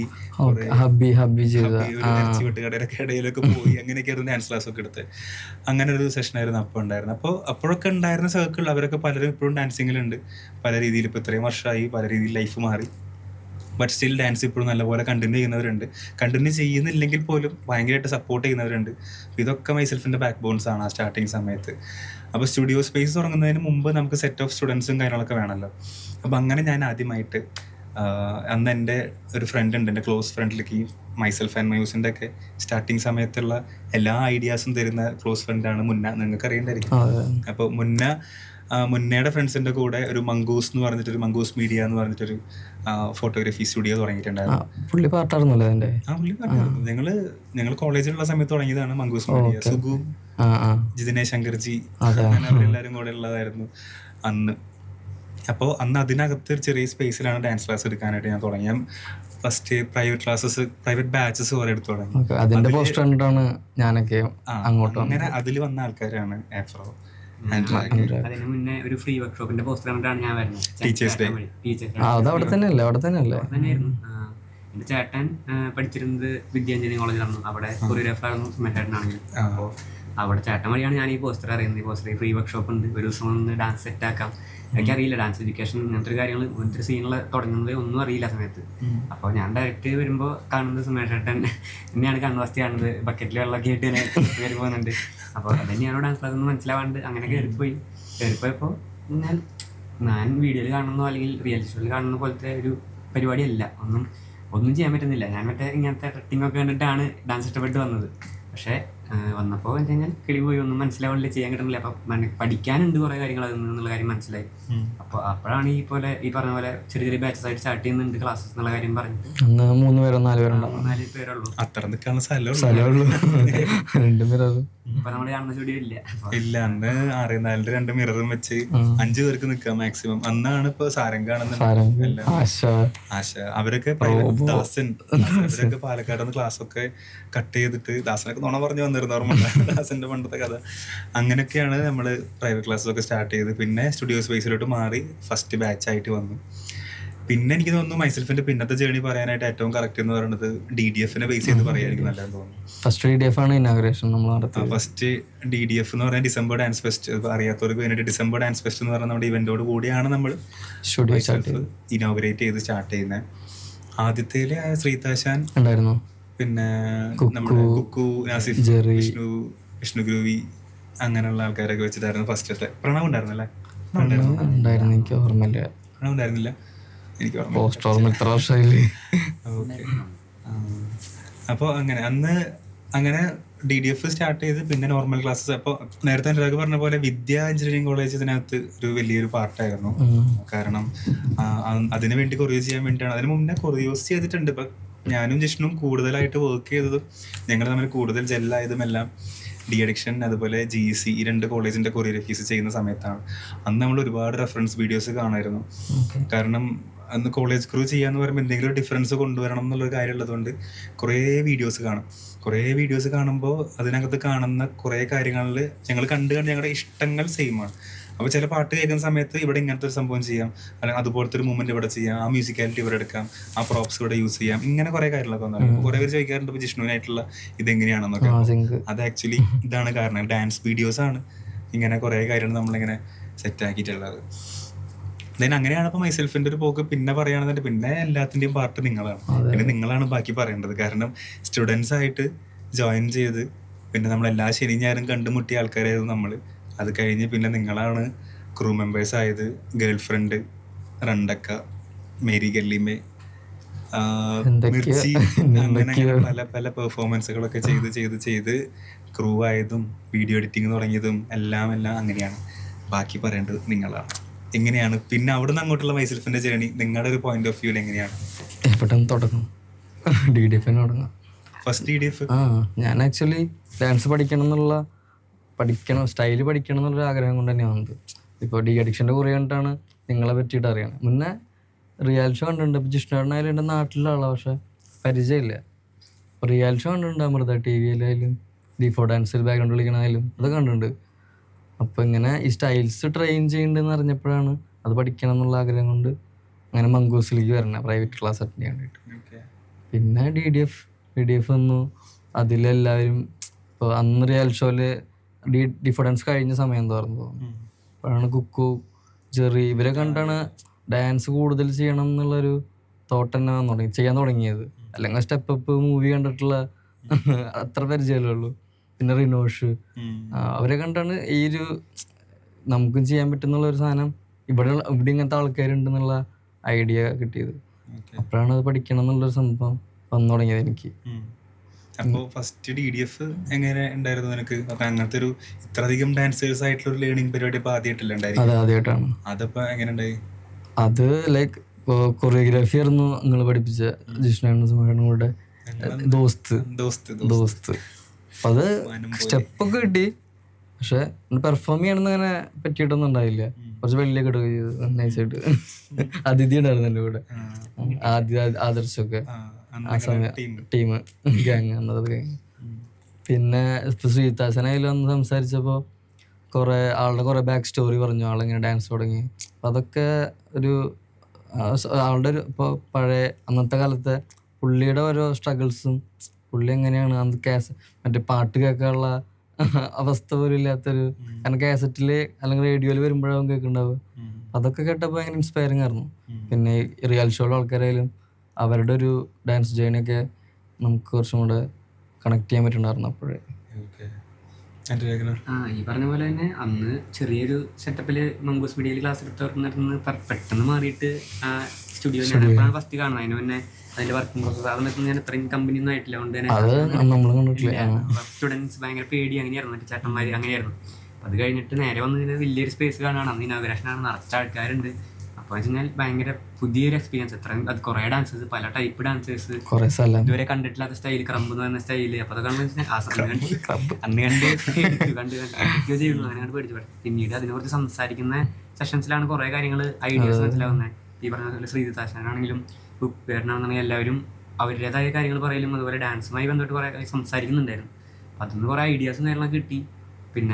പിന്നെയാണ് മനസ്സിലായത് ഇങ്ങനെ ഒരു കൾച്ചർ പുറത്തുണ്ട്, ഇതുപോലെ ഇവിടെ അങ്ങനത്തെ ഒരു സാധനം ഉണ്ടായി വരണം എന്നുള്ള കാര്യമൊക്കെ പിന്നെയാണ് മനസ്സിലായത്. പിന്നെ മെല്ലെ മെല്ലെ അതിന്റെ ഭാഗമാവാനും പറ്റിയതും ഇതുപോലെ ഇങ്ങനെ ഇപ്പോൾ ഇങ്ങനെ ഇരിക്കാൻ പറ്റിയതും. പിന്നെ എല്ലാ ശനി ഞായറും തന്നെ എല്ലാ ദിവസങ്ങളിലും അതെ 1 മണിക്കൂർ വർക്കൗട്ടും 1/2 മണിക്കൂർ ഡാൻസ്. അന്നത്തെ ക്ലാസ് ഒക്കെ അങ്ങനെയായിരുന്നു. ഇപ്പൊ എവിടെയും വർക്കൗട്ട് ഒന്നുമില്ലല്ലോ. ഇല്ല, നമ്മൾ ചെയ്യിക്കാറുണ്ട്. അപ്പോൾ അന്ന് നിങ്ങളിപ്പോൾ സ്റ്റുഡൻ്റ് ആയിട്ട് ആദ്യം മംഗൂസിൽ വരുമ്പോൾ ആ ഒരു ചെറിയ സ്പേസിനകത്ത് വരുന്നു. അത് കഴിഞ്ഞ് മൈസെൽഫിൽ വരുന്നു, അവിടെ ഒരു ഫസ്റ്റ് ബാച്ച് ആവുന്നു. പിന്നെ നേരത്തെ പറഞ്ഞ പോലെ ഗേൾ ഫ്രണ്ട് വീഡിയോ വരുന്നു, ആ വീഡിയോ വൈറലാവുന്നു, അതിന് എഫ്രോൺ ആൾക്കാർ നോക്കുന്നു, എഫ്രോൺ എവിടെ പോയി ആൾക്കാർ തിരിച്ചറിയുന്ന ഒരു ലെവലൊക്കെ അന്ന് ഉണ്ടായിരുന്നു. അന്ന് പക്ഷെ അന്ന് മുടിയൊന്നുമില്ലല്ലോ, അന്നൊരു ക്യാപ്പ് വെച്ചിട്ടുണ്ടായിരുന്നു. പക്ഷെ ഞാൻ മാത്രം സെന്ററിൽ കാരണം ഒരു ഗ്രേ പാന്റ് ഇട്ട് ഞാൻ മെയിനായി നൈസായിട്ട്. പിന്നെ എല്ലാ ഡാൻസിലും എഫ്രോൺ സെന്റർ. ഇപ്പൊ രണ്ടൊക്കെ ആണെന്നുണ്ടെങ്കിലും ഏത് ഡാൻസ് നോക്കിയാലും മെയിനായിരുന്നു. പിന്നെ ഡാൻസർ. അപ്പോൾ അന്ന് അങ്ങനെ ഉണ്ടായിരുന്ന ഒരു വീഡിയോസിലൊക്കെ വരുന്ന സ്റ്റുഡന്റ് എന്ന രീതിയിൽ നിൽക്കുന്ന അത് സ്റ്റുഡന്റ് ഷോക്കേസ് ആയിരുന്നു. സ്റ്റുഡന്റ് ഷോക്കേസ് ആയിരുന്നു. അതിനുശേഷമാണ് സ്റ്റുഡന്റ് ഷോക്കേസ്, പിന്നെ മേരികല്ലിമേ, അത് കഴിഞ്ഞ് പിന്നെ നമ്മളിപ്പോൾ നിങ്ങൾ ഫാക്കൽറ്റീസ് ആയിട്ട് മാറി, നിങ്ങൾ വർക്ക്ഷോപ്സ് എടുക്കാൻ തുടങ്ങി, ക്ലാസ്സസ് എടുക്കാൻ തുടങ്ങി, നിങ്ങൾ റെഗുലർ സ്റ്റുഡൻസിനെ പിന്നെ നിങ്ങൾ പഠിപ്പിച്ചിട്ട് അത് DDF ഷോക്കേസ് ചെയ്യാൻ തുടങ്ങി. അപ്പോൾ ആ ഒരു പരിപാടിയൊക്കെ എങ്ങനെയാണ് നിങ്ങൾക്ക് ഫീൽ ചെയ്തിട്ടുള്ളത്? അങ്ങനെ കാണുമ്പോൾ മൈസെൽഫിന്റെ ഒരു ഗ്രോത്ത് നിങ്ങൾ എങ്ങനെ കാണണം? അത് ആക്ച്വലി അടിപൊളിയല്ലേ. നമ്മൾ പഠിക്കാൻ വന്നിട്ട് ഇപ്പം അവിടുത്തെ കോർ ടീമിൽ വർക്ക് ചെയ്യാന്ന് പറഞ്ഞാൽ തന്നെ വലിയ കാര്യമാണ്. അങ്ങനെ എവിടെയും ഇത്രയും വർഷം അങ്ങനെ നിന്ന കുറേ ആൾക്കാരൊന്നും ഞാൻ കണ്ടിട്ടില്ല. ലൈക്ക് ഇത്രയും വർഷം കണ്ടിന്യൂസ് ആയിട്ട് അവിടെ ആ ഒരു പ്രോസസ്സിൽ ഭാഗമായിട്ടുള്ള ആൾക്കാരൊന്നും എനിക്കങ്ങനെ എൻ്റെ ഓർമ്മയിൽ ഇപ്പം ഇല്ല, അറിവിലില്ല എൻ്റെ. അതാണെങ്കിൽ ഇപ്പോൾ ഞാൻ ഡാൻസ് പഠിക്കാൻ വരുന്നത് വെച്ചാൽ മറ്റേ സ്കൂളിലും കോളേജിലൊക്കെ മറ്റേ ഡാൻസ് കളിച്ച് മെയിൻ ആവാൻ ഷൈൻ ചെയ്യാൻ വേണ്ടിയിട്ട് ആ മൈൻഡിലാണ് ഞാൻ പഠിക്കാൻ വരുന്നത്. അത് കഴിഞ്ഞ് പക്ഷേ ഒരു സ്റ്റേജ് കഴിഞ്ഞ് അത് മാറി പഠിപ്പിക്കുക, ഒരു ഗ്രൂപ്പ് ഓഫ് സ്റ്റുഡൻസിനെ പഠിപ്പിക്കുക, എന്നിട്ട് അവർ ഡാൻസ് നമ്മൾ പഠിപ്പിച്ച കാര്യങ്ങൾ അവർ ചെയ്ത് അവർ അടിപൊളിയായി വരുന്നത് കാണുമ്പോൾ, അവർ ഫാക്കൽറ്റി ലെവലിലോട്ട് വരുന്നത് കാണുമ്പോഴൊക്കെ ഉള്ളൊരു ഭയങ്കര സന്തോഷം ഉള്ള കാര്യമാണ് ശരിക്കും. അത് ആ സമയത്ത് ഞാൻ ചിന്തിച്ചിട്ട് പോലും ഇല്ല എങ്ങനെ ഡാൻസ് പഠിപ്പിക്കാൻ പറ്റും, അല്ലെങ്കിൽ നമുക്കൊരു സ്റ്റുഡൻസ് ഗ്രൂപ്പ് ഓഫ് സ്റ്റുഡൻസ് ഉണ്ടാകുന്നു എന്ന് ചിന്തിച്ചിട്ട് പോലും ഇല്ല. അപ്പോൾ അതൊക്കെ ഭയങ്കര അടിപൊളി എക്സ്പീരിയൻസാണ്. പിന്നെ ആ സമയത്ത് എനിക്ക് പണ്ടത്തെ കാര്യം ആലോചിക്കുമ്പോഴേക്കും മറ്റേ വെള്ള സ്റ്റുഡിയോ ഓർമ്മ തന്നെ. എന്റെ സ്റ്റുഡിയോ ലൈറ്റ് ഗ്രേ സ്റ്റുഡിയോ വീഡിയോസിന്റെ കാര്യം പറഞ്ഞപ്പോഴാണ് അതൊക്കെ വരുന്നത്. പക്ഷെ മാറിപ്പോ കാണുന്നവർക്ക് അത് കണ്ടിട്ടുണ്ടാവില്ല. അന്ന് നമ്മുടെ സ്റ്റുഡിയോ സ്പേസ് അത്യാവശ്യം വലിയ സ്പേസ് നമുക്ക് ആ സമയത്ത്. കാരണം എന്താണെന്ന് വെച്ചാൽ നമുക്ക് ഇവന്റ് വെക്കണം എന്നുള്ളൊരു ഒറ്റ ഉദ്ദേശത്തിലാണ് ആ സ്പേസ് കൊടുക്കുന്നത്. അപ്പോൾ കുറെ ആൾക്കാർക്ക് നിൽക്കാൻ പറ്റണം എന്നുള്ളത് മാത്രമാണ് അന്ന് ചിന്തിച്ചത്. അതല്ലാതെ ഇപ്പൊ ഒരു ഓഫീസ് റൂമോ റിസപ്ഷൻ ഏരിയയോ അങ്ങനെയൊന്നും അതിനുള്ള ബുദ്ധിയില്ലല്ലോ. അപ്പൊ നമ്മള് എല്ലാവർക്കും കുറെ പേർക്ക് ഡാൻസ് ചെയ്യാനുള്ള സ്പേസ് വേണം എന്നുള്ളത് മാത്രമാണ് ആലോചിച്ചത്. അപ്പോൾ നമ്മൾ DDFന്റെ കാര്യം പറഞ്ഞു. അപ്പോൾ DDF ഇതുപോലെ എല്ലാ വർഷവും DDF ഒരു കുറേ പേർക്കൊരു എന്താ പറയുക ലൈഫ് ചേഞ്ചിങ് ആയിട്ടുള്ള കുറേ മെമ്മറീസ് കൊടുത്തിട്ടുള്ള, അല്ലെങ്കിൽ എപ്പോഴെങ്കിലും ഒരു ഓക്കെ ഇത് ഇങ്ങനെയൊക്കെയാണല്ലേ എന്നുള്ളൊരു ട്വിസ്റ്റ് മൈൻഡിൽ കൊടുത്തിട്ടുള്ള ഒരു ഇവന്റാണ് DDF എന്ന് പറയുന്നത്. 100+ ആൾക്കാരുണ്ടായിരുന്നു അവിടെ. 100+ ഈവൻ സാഗർ ബോറ വന്ന 100+, 104 ആയിരുന്നു. എനിക്കിപ്പോൾ ഓർമ്മ ഉണ്ട്. 104 ആയിട്ട് സ്റ്റുഡിയോന് പുറത്തെ ആൾക്കാർ പഠിക്കുന്നുണ്ടായിരുന്നു. അപ്പോൾ ആ സമയത്ത് ഉണ്ടായിരുന്നു. അന്ന് അപ്പോൾ ഈ DDFന്റെ കാര്യം പറയുമ്പോൾ ഓരോ DDFനകത്തും നമ്മൾ ഓരോ ഫാക്കൽറ്റീസിനെ കൊണ്ടുവരുമ്പോൾ അതിന് വേണ്ടി എക്സൈറ്റഡ് ആയിട്ടുള്ള ഒരു ക്രൗഡ് ഉണ്ടായിരുന്നു. അത് പഠിക്കണം എന്നൊക്കെ വിചാരിച്ച് നിൽക്കുന്ന. അപ്പോൾ അത് ഇയർ എൻഡിങ്ങിൽ അങ്ങനെ ഒരു പരിപാടി വരുന്ന എല്ലാവരും കൂടെ അതിന് വേണ്ടി വെയിറ്റ് ചെയ്യുന്നു. ഇങ്ങനെ കുറച്ച് കാര്യങ്ങളുണ്ടായിരുന്നു. അത് കഴിഞ്ഞ് പിന്നെ കോവിഡ് വരുന്നൊരു ടൈമിലാണ് ഇതൊരു ബ്രേക്ക് വരുന്നത്. പക്ഷെ അതിനു മുമ്പ് നമുക്ക് സോഷ്യൽ മീഡിയ വൈസ് നമുക്ക് കിട്ടിയ ഒരു റെസ്പോൺസ്, ഇപ്പോൾ ഈ ചന്ദനമണി, നമ്മുടെ ചന്ദനമണി സോങ് ഒന്ന് അത് DDF2 അല്ലേ? DDF2 ആ സമയത്ത് നിങ്ങൾ ഷോക്കേസ്. അപ്പൊ ഗേൾ ഫ്രണ്ട് അതുപോലെ ചന്ദ്രമണി ഇത് രണ്ടുമാണ് നമുക്കൊരു സ്റ്റാർട്ടിങ് ബ്രേക്ക് തന്നത്. യൂട്യൂബിലൊക്കെ വൈറലായത്. യൂട്യൂബ് അന്ന് കൂടുതൽ ടിക്ടോക്ക് ആയിരുന്നു. ചന്ദ്രമണി ഒക്കെ കൂടുതൽ ടിക്ടോക്കിലായിരുന്നു. നമ്മൾ അപ്ലോഡ് ചെയ്തിട്ടുണ്ടായിരുന്നു. നമ്മളല്ല വേറെ ആരോ അപ്ലോഡ് ചെയ്തിട്ട് അങ്ങനെ. അപ്പോ അന്ന് തമിഴ് സോങ്സിൽ ചെയ്ത കാരണം കുറെ തമിഴ് ഓഡിയൻസ് നമുക്ക് വന്നിട്ടുണ്ട്. കുറെ തമിഴിലൊക്കെ മെസ്സേജ് എന്നൊക്കെ പറഞ്ഞ കുറെ മെസ്സേജ് ഒക്കെ വരുന്ന കാണാം. ഇൻസ്റ്റയിലൊക്കെ ഇൻസ്റ്റയിൽ തോന്നുന്നു അന്ന് മെസ്സേജ് ഒക്കെ ഉണ്ടായിരുന്നു. അപ്പൊ അത് കഴിഞ്ഞ് ആ ഒരു ജേർണി കഴിഞ്ഞ് പിന്നെ അഗെയിൻ നമ്മൾ നോർമൽ ബാക്ക് ടു കോളേജ് കൊറിയോസ് അങ്ങനത്തെ കാര്യങ്ങൾ. പിന്നെ ഇപ്പം മലയാളം സോങ്ങിനകത്ത് ഡാൻസ് ചെയ്യുക എന്ന് പറഞ്ഞ പരിപാടിയാണ് പിന്നെ അടുത്തൊരു ബ്രേക്ക് നമുക്ക് ചന്ദ്രമണി തന്നപ്പോൾ. അതേപോലെ പിന്നെ നമ്മൾ കുറച്ചും കൂടെ മലയാളം സോങ്സിൽ ചെയ്യാനായിട്ട് നോക്കി. അതേ പരിപാടി തന്നെ പിന്നെ നെക്സ്റ്റ് ജനറേഷൻ ഏറ്റെടുത്തു. ഇവര് നമുക്ക് പൈക്കുറുമ്പി, ദുംതനക്കടി അങ്ങനെ കുറേ സോങ്സ് പിന്നെ ഇവര് ചെയ്തിട്ടുണ്ടായിരുന്നു. പടകാളി ചെയ്തത്. പടകാളി, ലോക്കിംഗ്, പടകാളി. പിന്നെ ഏതായിരുന്നു മലയാളം സോങ്? ഹരഹര ശരശങ്കര. അതൊക്കെ പിന്നല്ലേ കൊറോണ, ബിഫോർ കൊറോണ അല്ലേ? Before corona. സോ താനാനെ ഹാപ്പി ന്യൂ ഇയർ അതായിരുന്നു ഒരു ഡാൻസ് വൈസ് നമുക്ക് നല്ലൊരു ബ്രേക്ക് തന്നതായിരുന്നു ഈ ഹാപ്പി ന്യൂ ഇയർ എന്ന് പറഞ്ഞൊരു കൊറിയോഗ്രഫി. അത് അത്യാവശ്യം നമ്മുടെ യൂട്യൂബിനകത്ത് നമുക്ക് ഏറ്റവും 10 million+ വ്യൂസ് ആക്ച്വലി ഈ ഹാപ്പി ന്യൂ ഇയർ ആയിരുന്നു. പക്ഷെ ആ വർഷം ഹാപ്പി ന്യൂ ഇയർ എന്ന് പറഞ്ഞ് ഇറക്കിയ ആ വർഷമായിരുന്നു കൊറോണയ്ക്ക് അടിച്ചുപൂട്ടിയത്. അപ്പോൾ അത് നമ്മുടെ അഗെയിൻ അതുവരെ ഉണ്ടായിരുന്ന ആ ഒരു അതുവരെ ഗ്രാഫ് ആക്ച്വലി നല്ല രീതിയിൽ പോയിക്കൊണ്ടിരിക്കുകയായിരുന്നു. എല്ലാ രീതിയിലും എല്ലാവർക്കും നല്ല രീതിയിൽ അന്നത്തെ പോയിക്കൊണ്ടിരിക്കുക. കൾച്ചറും അങ്ങനെ കുറച്ചും കൂടി ഡിഫറെന്റ് ആയിരുന്നു ഇപ്പോഴത്തെ അപേക്ഷിച്ച് മൊത്തത്തിൽ നോക്കുമ്പോൾ. എല്ലാം ബാറ്റിൽസ് ആണെന്നുണ്ടെങ്കിലും ഷോ കേസ് ആണെങ്കിലും കൊറിയോഗ്രാഫി കൾച്ചർ ഇങ്ങനെ എല്ലാം ഒരു നല്ലൊരു പേസ് പിടിച്ച് വരികയായിരുന്നു. പക്ഷെ അവിടെ കോവിഡ് സംഭവിച്ചു കഴിഞ്ഞപ്പോൾ കംപ്ലീറ്റ് മാറി എന്നാണ് എനിക്ക് തോന്നിയിട്ടുള്ളത്. കാരണം ഡാൻസേഴ്സിന്റെ ആറ്റിറ്റ്യൂഡ് ആണെന്നുണ്ടെങ്കിലും സ്റ്റുഡൻസിന്റെ ആറ്റിറ്റ്യൂഡ് ആണെന്നുണ്ടെങ്കിലും സ്പെൻഡ് ചെയ്യുന്ന കപ്പാസിറ്റി ആണെങ്കിലും അതിന്റെ ആവശ്യകതയാണെന്നുണ്ടെങ്കിലും എല്ലാത്തിലും ഭയങ്കരമായിട്ടുള്ള വ്യത്യാസങ്ങൾ വന്നു. പക്ഷെ നമ്മളിപ്പോൾ ഓൺലൈൻ ക്ലാസ്സസ് വെച്ച് നമ്മൾ സ്റ്റാർട്ട് ചെയ്തു എന്നാണെന്നുണ്ടെങ്കിലും അതെല്ലാം കഴിഞ്ഞ് വരുന്നൊരു സമയത്താണെങ്കിലും ഇപ്പോഴാണെന്നുണ്ടെങ്കിലും അതിൻ്റെ കുറേ ആഫ്റ്റർ എഫക്ട്സ് ഉണ്ടെന്ന് തോന്നാറുണ്ട് ചില സമയത്ത്. ഓരോ സ്റ്റുഡൻസിൻ്റെ മെൻറ്റാലിറ്റിയും കാര്യങ്ങളൊക്കെ കാണുമ്പോൾ ഓൺലൈൻ ക്ലാസ്സസും അങ്ങനെയൊക്കെ. കാരണം ഓൺലൈനിൽ ഭയങ്കരമായിട്ട് റിസോഴ്സസ് അവൈലബിൾ ആയി, റീൽ കൾച്ചർ വന്നു. അപ്പോൾ അതെല്ലാം കുറേ വ്യത്യാസങ്ങൾ ഉണ്ടാക്കിയിട്ടുണ്ടെന്ന് തോന്നുന്നു. അപ്പോൾ മൈസെൽഫിനെ സംബന്ധിച്ചിടത്തോളം അപ്പം നമ്മൾ പിന്നെ സോഷ്യൽ മീഡിയ സൈഡ് വീഡിയോസ് കുറച്ചുകൂടി നല്ല വീഡിയോസ് ഒക്കെ ഇറക്കാനൊക്കെ നമ്മൾ ട്രൈ ചെയ്തതിൻ്റെ ഭാഗമായിട്ട് ഇപ്പോൾ രണ്ടൊക്കെ മുന്നേ ആയിരുന്നു തോന്നുന്നു. പിന്നെ നമ്മൾ പഠിച്ചു അഗെയിൻ അത് ഹിറ്റായി കഴിഞ്ഞപ്പോൾ ഹാപ്പി ന്യൂ ഇയർ ഹിറ്റായി കഴിഞ്ഞപ്പോൾ ഇതെല്ലാം തമിഴ് സോങ് ആണ്. അപ്പോൾ നമ്മൾ അഗെയിൻ തമിഴ് ഓഡിയൻസ് കുറെ കൂടിക്കൊണ്ടിരിക്കുന്നത്. കൂടിയത് ആക്ച്വലി എന്നെ ആകെ കൂടെ തിരിച്ചറിഞ്ഞിട്ടുള്ളത് ഒരേ ഒരാളാണ്. അതൊരു തമിഴാണ്. അതൊരു തമിഴനായിരുന്നു. തമിഴ് പുറത്ത് വെച്ചിട്ട് ഒരു ഹോട്ടലിൽ വെച്ചിട്ട് കണ്ടിട്ട് സംസാരിച്ച് ഹാപ്പി ന്യൂ ഇയറിന്റെ ഇത് വെച്ചിട്ട് മനസ്സിലായി. ജിഷ്ണുവിന് പിന്നെയും താടി മനസ്സിലാവുമായിരുന്നു. മനസ്സിലാവാൻ ഇപ്പോൾ ആഫ്രോനെ കാണുന്ന പോലെ ഡാൻസ് ഒക്കെ നോർമൽ ആണെന്നുണ്ടെങ്കിലും ആഫ്രോനെ കാണാനായിട്ടുള്ളൊരു യൂണിക്നെസ് ഉള്ളത് കൊണ്ട് ആൾക്കാർ ശ്രദ്ധിക്കും. ഞാനാണെന്നുണ്ടെങ്കിൽ അന്ന് തൊപ്പി വെക്കുന്നത്, അല്ലെങ്കിൽ പണ്ടാന സൈഡിൽ പണ്ടാന തിരുന്ന സ്നേഹമുള്ള പോലെ ഇങ്ങനത്തെ കുറെ പരിപാടിയൊക്കെയാണ് അന്ന് ഉണ്ടായിരുന്നത്. പിന്നെ ഇപ്പോഴാണെന്നുണ്ടെങ്കിൽ ലുക്കാകെ മാറി. പക്ഷെ ലുക്ക് ഇങ്ങനെ മാറിക്കൊണ്ടിരിക്കുമ്പോൾ ഒന്നും പറയാൻ പറ്റില്ല. ഇയാളെ ഇത് ഇവരൊക്കെ ഇതേ ലുക്ക് മെയിൻറ്റെയിൻ ചെയ്യുന്ന കാരണമാണ് ഇപ്പോഴും. പക്ഷെ എനിക്ക് കൊറോണയ്ക്ക് മുന്നേ ഈ ലുക്കൊന്നും അറിഞ്ഞില്ല. അന്ന് മുടി ഉണ്ടാകുന്നില്ല. കൊറോണയ്ക്ക് മുന്നേ രണ്ടക്കൊന്നും എനിക്ക് മുടിയൊന്നുമില്ല. നോർമൽ മനുഷ്യൻ. ഞാൻ ഡാൻസിൽ കഴിവ് കൊണ്ട് ഞാൻ പിടിച്ചെന്താ. ഓൺലൈൻ കാര്യത്തിന് പറഞ്ഞപ്പോൾ ഈ ഓൺലൈൻ സമയത്ത് നിങ്ങൾ ഒരുമിച്ചുള്ളായിരുന്ന പ്രാക്ടീസ് അത് ഭയങ്കരമായിട്ട് ഹെൽപ്പ് ചെയ്തിട്ടുണ്ട്. കാരണം അത് പറയാതിരിക്കാൻ പറ്റില്ല. കാരണം മൈസെൽഫ് സ്റ്റാർട്ട് ചെയ്ത് ഇപ്പം ഞങ്ങളുടെ ഒരു ഇപ്പം ഞാനും ജിഷ്ണു എന്ന രീതിയിൽ മാത്രമായിട്ടാണെന്നുണ്ടെങ്കിലും ഞാൻ മാത്രമായിട്ടാണെങ്കിലും ജിഷ്ണു മാത്രമായിട്ടാണെങ്കിലും ഇങ്ങനെയൊക്കെയായിരുന്നു നമ്മുടെ വർക്കിംഗ് ഒക്കെ ഉണ്ടായിരുന്നത്. പിന്നെ കുറച്ച് ടീം മെമ്പേഴ്സിൻ്റെ ഹെൽപ്പിംഗ് കാര്യങ്ങളൊക്കെ ഉണ്ടെന്നാണെന്നുണ്ടെങ്കിലും നമ്മളിങ്ങനെ പോയിക്കൊണ്ടിരിക്കുമ്പോൾ നമുക്ക് ഒരു നെക്സ്റ്റ് ജനറേഷൻ ഭയങ്കരമായിട്ടുള്ള ആവശ്യമുള്ള ടൈം ഉണ്ടായിരുന്നു. അപ്പോൾ അത് നിങ്ങൾ ഓൺലൈൻ സമയത്ത് നിങ്ങൾ നല്ലപോലെ പ്രാക്ടീസും കാര്യങ്ങളൊക്കെ ചെയ്ത് ഭയങ്കര ആക്റ്റീവ് ആയിരിക്കുന്ന സമയത്ത് ഇവർ കുറച്ച് ഫ്രീ ആയിരുന്ന സമയത്ത് നമ്മൾ വിചാരിച്ചു ടീം ഒന്ന് എക്സ്പാൻഡ് ചെയ്യാം. അല്ല, അതിന് മുന്നേ നമ്മൾ കൊറിയോഗ്രാഫി സ്റ്റാർട്ട് ചെയ്തിട്ടില്ലേ? കൊറിയോഗ്രാഫി സ്റ്റാർട്ട് ചെയ്തിട്ടുണ്ട്. പക്ഷെ വർക്കിംഗ് ആയിരുന്നില്ല. പക്ഷെ നമ്മള് റണ്ടൊക്കെ ഇറക്കിയത് കൊറിയോഗ്രാഫി എന്നുള്ള പേരിലാണ്. അതിന് മുന്നേ നോ ലിമിറ്റ്സ് ആണെങ്കിലും ശരി, നോ ലിമിറ്റ്സ് ആണ് ആദ്യത്തെ വീഡിയോ തോന്നുന്നു എനിക്ക് കൊറിയോഗ്രാഫി. അപ്പോൾ അങ്ങനെ അതിലാണ് സ്നേഹയും സ്വർണ്ണ അവരൊക്കെ ഇൻട്രൊഡ്യൂസ് ആയത്. ലിൽ വാക്കറും അപ്പൊ അത് കഴിഞ്ഞ് പിന്നെന്തായിരുന്നു അല്ല ഇത് എക്സ്പാൻഡ് ചെയ്യാൻ വേണ്ടിയിട്ട് നമ്മൾ ഓക്കെ. സോ മൈസെൽഫിൻ്റെ ഒരു എക്സ്പാൻഷൻ നമുക്ക് ആവശ്യമായിരുന്നു, ഒരു നെക്സ്റ്റ് ജനറേഷൻ നമുക്ക് ആവശ്യമായിരുന്നു. ആ സമയത്താണ് പിന്നെ നിങ്ങൾ ഒരു ട്രെയിനിങ്ങും പരിപാടിയും കാര്യങ്ങളൊക്കെ നിങ്ങൾ വർക്ക് സ്പേസ് എന്ന രീതിയിൽ മൈസെൽഫിൻ്റെ വർക്കിംഗ് എന്ന രീതിയിലോട്ട് വർക്ക് ചെയ്യാൻ തുടങ്ങിയത്. ലൈക്ക് സ്റ്റുഡൻസിൻ്റെ ഫാക്കൽറ്റി എന്നതിലും ഉപരി മറ്റുള്ള കാര്യങ്ങളിലും എല്ലാം ഇടപെട്ട് നിങ്ങൾ അങ്ങനത്തെ കാര്യങ്ങളും ടീമാണെന്നുണ്ടെങ്കിലും ചെറിയ ചെറിയ ഗ്രൂപ്പായിട്ടുള്ള പ്രാക്ടീസും അങ്ങനെയുള്ള കുറേ കാര്യങ്ങളൊക്കെ ചെയ്തിട്ട്, അപ്പോൾ ഇത് കാണുന്നവരൊക്കെ അറിയാൻ വേണ്ടിയിട്ട് ഇങ്ങനെയാണ് നമ്മൾ ടീം എക്സ്പാൻഡ് ചെയ്യുന്ന സമയത്താണെന്നുണ്ടെങ്കിലും ഓരോരുത്തരും ഇൻഡിവിജ്വലി വർക്ക് ചെയ്യുന്നുണ്ടായിരുന്നു. ഇവർ തന്നെ ഓരോ സെപ്പറേറ്റ് ഗ്രൂപ്പായിട്ട്, ഇപ്പോൾ വീഡിയോ കാര്യങ്ങൾക്ക് വേണ്ടി ഒരു ഗ്രൂപ്പ് എന്ന രീതിയിൽ, സോഷ്യൽ മീഡിയ കാര്യങ്ങൾക്ക് വേണ്ടി ഒരു ഗ്രൂപ്പ് എന്ന രീതിയിലൊക്കെ ഇൻഡിവിജ്വലി വർക്ക് ചെയ്തിട്ടും ക്രൂ ആയിട്ട് വർക്ക് ചെയ്തിട്ടൊക്കെയാണ് നമ്മൾ ഇവരെ മെയിൻ സ്ട്രീമിലോട്ട് എത്തിക്കുന്നത്. അതല്ലാതെ സ്റ്റൈലായിട്ടൊരു ഗ്രൂപ്പ് ഒരു ടീം ലൈറ്റ് ഫീറ്റ് പ്രാക്ടീസ് ചെയ്യുക, ഒരു ടീം എല്ലാം ഓൺലൈൻ ഉള്ള പോലെ. ഓൺലൈൻ ടൈം അപ്പോൾ നമ്മൾ നല്ലപോലെ യൂസ് ചെയ്തിട്ടുണ്ടല്ലേ. അന്ന് അബിനും നമ്മുടെ പാർട്ടായിരുന്നു.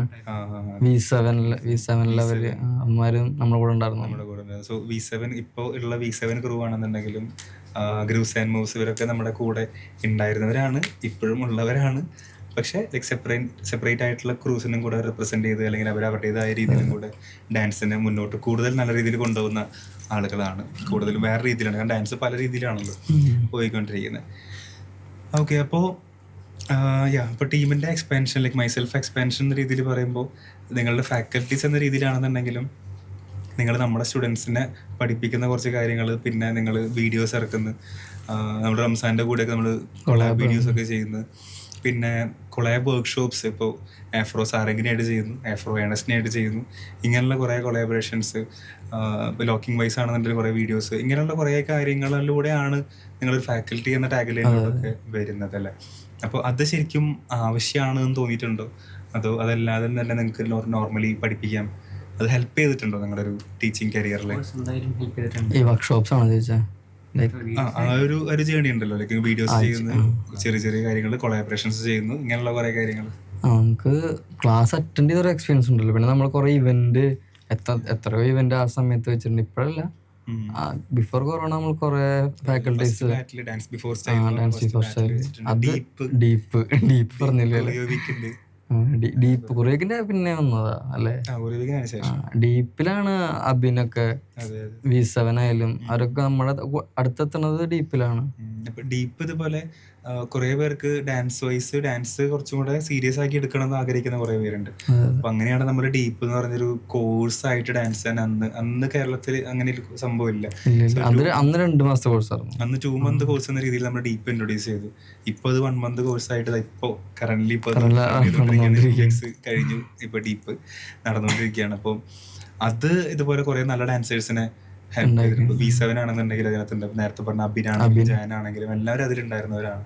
ഇപ്പോഴും കുറെ ഡാൻസ് ഫാക്കൽറ്റീസ് ആയിട്ടുള്ള ആൾക്കാർ കുറെ വരുന്നുണ്ട്. അപ്പോൾ കുറച്ച് പേരെങ്കിലും ആ രീതിയിൽ ഡാൻസിനെ കാണുന്ന ആളുകളുള്ളത് ഭയങ്കര ഹെൽപ്ഫുൾ ആയിട്ടുള്ള കാര്യമാണ്. അവർ ഇപ്പോൾ അഭിനെ പറ്റി പറയുകയാണെങ്കിൽ, ജാനിനെ പറ്റി പറയുകയാണെങ്കിൽ, ഗ്യൂസ് ആൻഡ് മൂസ് എന്ന് പറയുന്നത് അവരുടേതായ ഒരു ഐഡന്റിറ്റിയിൽ അന്ന് അവർക്ക് അതുണ്ടായിരുന്നു. അന്ന് അതില്ല, അതിന് ശേഷമാണ് സ്റ്റാർട്ട് ചെയ്തത്. പക്ഷെ ഇവർ രണ്ടുപേരും ഇവരുടെ രണ്ട് പേരുടെയുമായ എല്ലാ ഐഡിയാസും ഇവരുടേതായ രീതിയിൽ തന്നെയാണ് അത് ഫുള്ള് പ്രസന്റ് ചെയ്തിട്ടുള്ളത്. ഇപ്പോഴും അത് ഇപ്പോൾ ക്ലോത്തിങ് ആണെന്നുണ്ടെങ്കിലും എല്ലാ രീതിയിലും ഭയങ്കര അടിപൊളിയായിട്ട് അവരിങ്ങനെ മുന്നോട്ട് കൊണ്ടുപോയി കൊണ്ടിരിക്കുന്നുണ്ട്. അപ്പോൾ അതൊക്കെ നമ്മളെ സംബന്ധിച്ചിടത്തോളം ഭയങ്കര നല്ല കാര്യങ്ങളാണ്. കാരണം നമ്മുടെ അടുത്ത് വന്ന് പിന്നെ പോയിട്ട് അതിനേക്കാൾ കുറച്ചുകൂടെ ബെറ്റർ ആയിട്ടുള്ള രീതിയിലൊക്കെ പോകുന്നത്. പിന്നെ മൈസെൽഫിൻ്റെ കാര്യം പറയുകയാണെങ്കിൽ പിന്നെ മെയിനായിട്ട് എനിക്ക് തോന്നുന്നു മൂവിയുടെ കാര്യം തന്നെയായിരിക്കും എന്നുള്ളത്. കാരണം ഈ കോവിഡൊക്കെ കഴിഞ്ഞ് ഒന്ന് തിരിച്ച് കയറി വരുന്നൊരു സമയത്താണ് പ്രതീക്ഷിക്കാണ്ട് നമുക്ക് അമൽ നീരത്തിന്റെ കോള് വരുന്നത്.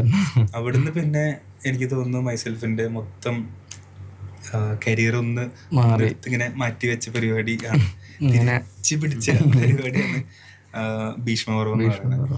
ഭീഷ്മപർവത്തിൽ വർക്ക് ചെയ്തതിന് ശേഷം ഉണ്ടായിട്ടുള്ള മാറ്റങ്ങൾ ഭയങ്കര വലുതാണ്. കാരണം റെക്കഗ്നിഷൻ എന്ന് പറഞ്ഞൊരു കാര്യം അത് നമ്മുടെ വീട്ടിൽ ഇപ്പോൾ എനിക്ക് മാത്രമല്ല നിങ്ങൾക്കാണെന്നുണ്ടെങ്കിലും മൊത്തം കേരളത്തിലുള്ള എല്ലാ ഡാൻസേഴ്സിനും ഭയങ്കര ഹെൽപ്ഫുൾ ആയിട്ടുള്ള കാര്യമാണ്. കാരണം ആദ്യമായിട്ടായിരിക്കും ഇങ്ങനെ ഒരു പുതിയ 2 പിള്ളേരെ കൊറിയോഗ്രഫി ഏൽപ്പിക്കുന്നത്. പ്ലസ് അതിൽ ഡാൻസ് ചെയ്യാനായിട്ട് പുതിയ കുറെ പിള്ളേര്, അതെല്ലാവരും ആ ഡാൻസ് ക്ലാസ്സിലെ പിള്ളേർ തന്നെ.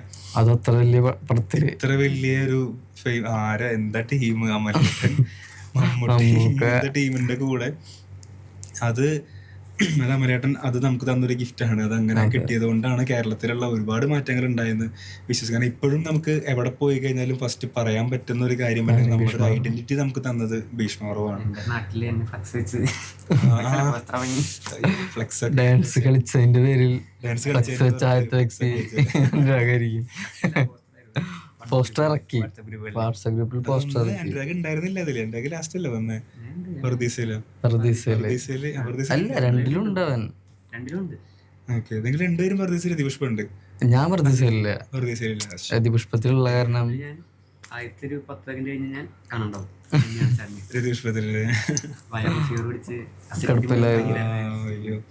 അതൊന്നും പറഞ്ഞാൽ തീരില്ല.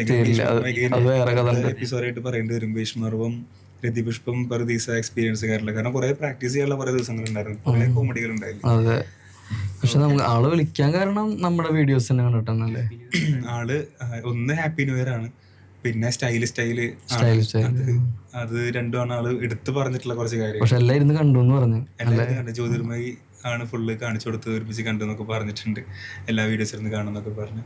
അപ്പൊ അതൊരു വലിയൊരു ബ്രേക്ക് ആയിരുന്നു. പിന്നെ അത് കഴിഞ്ഞ് എനിക്ക് തോന്നുന്നു പിന്നെ ഇപ്പൊ മൂവീസ് എന്ന് പറഞ്ഞ പാൽത്തു ജാൻവർ, സുലേഖ മൻസിൽ അങ്ങനെയുള്ളൊരു പോക്കുണ്ടായിരുന്നു. പിന്നെ ഇപ്പൊ കറന്റ്ലി പറയുകയാണെന്നുണ്ടെങ്കിൽ ബൊഗൈൻവില്ലയാണ് ലാസ്റ്റ് നമുക്ക് തന്ന ഇതുപോലൊരു റെവല്യൂഷൻ ഉണ്ടാക്കിയത്. കാരണം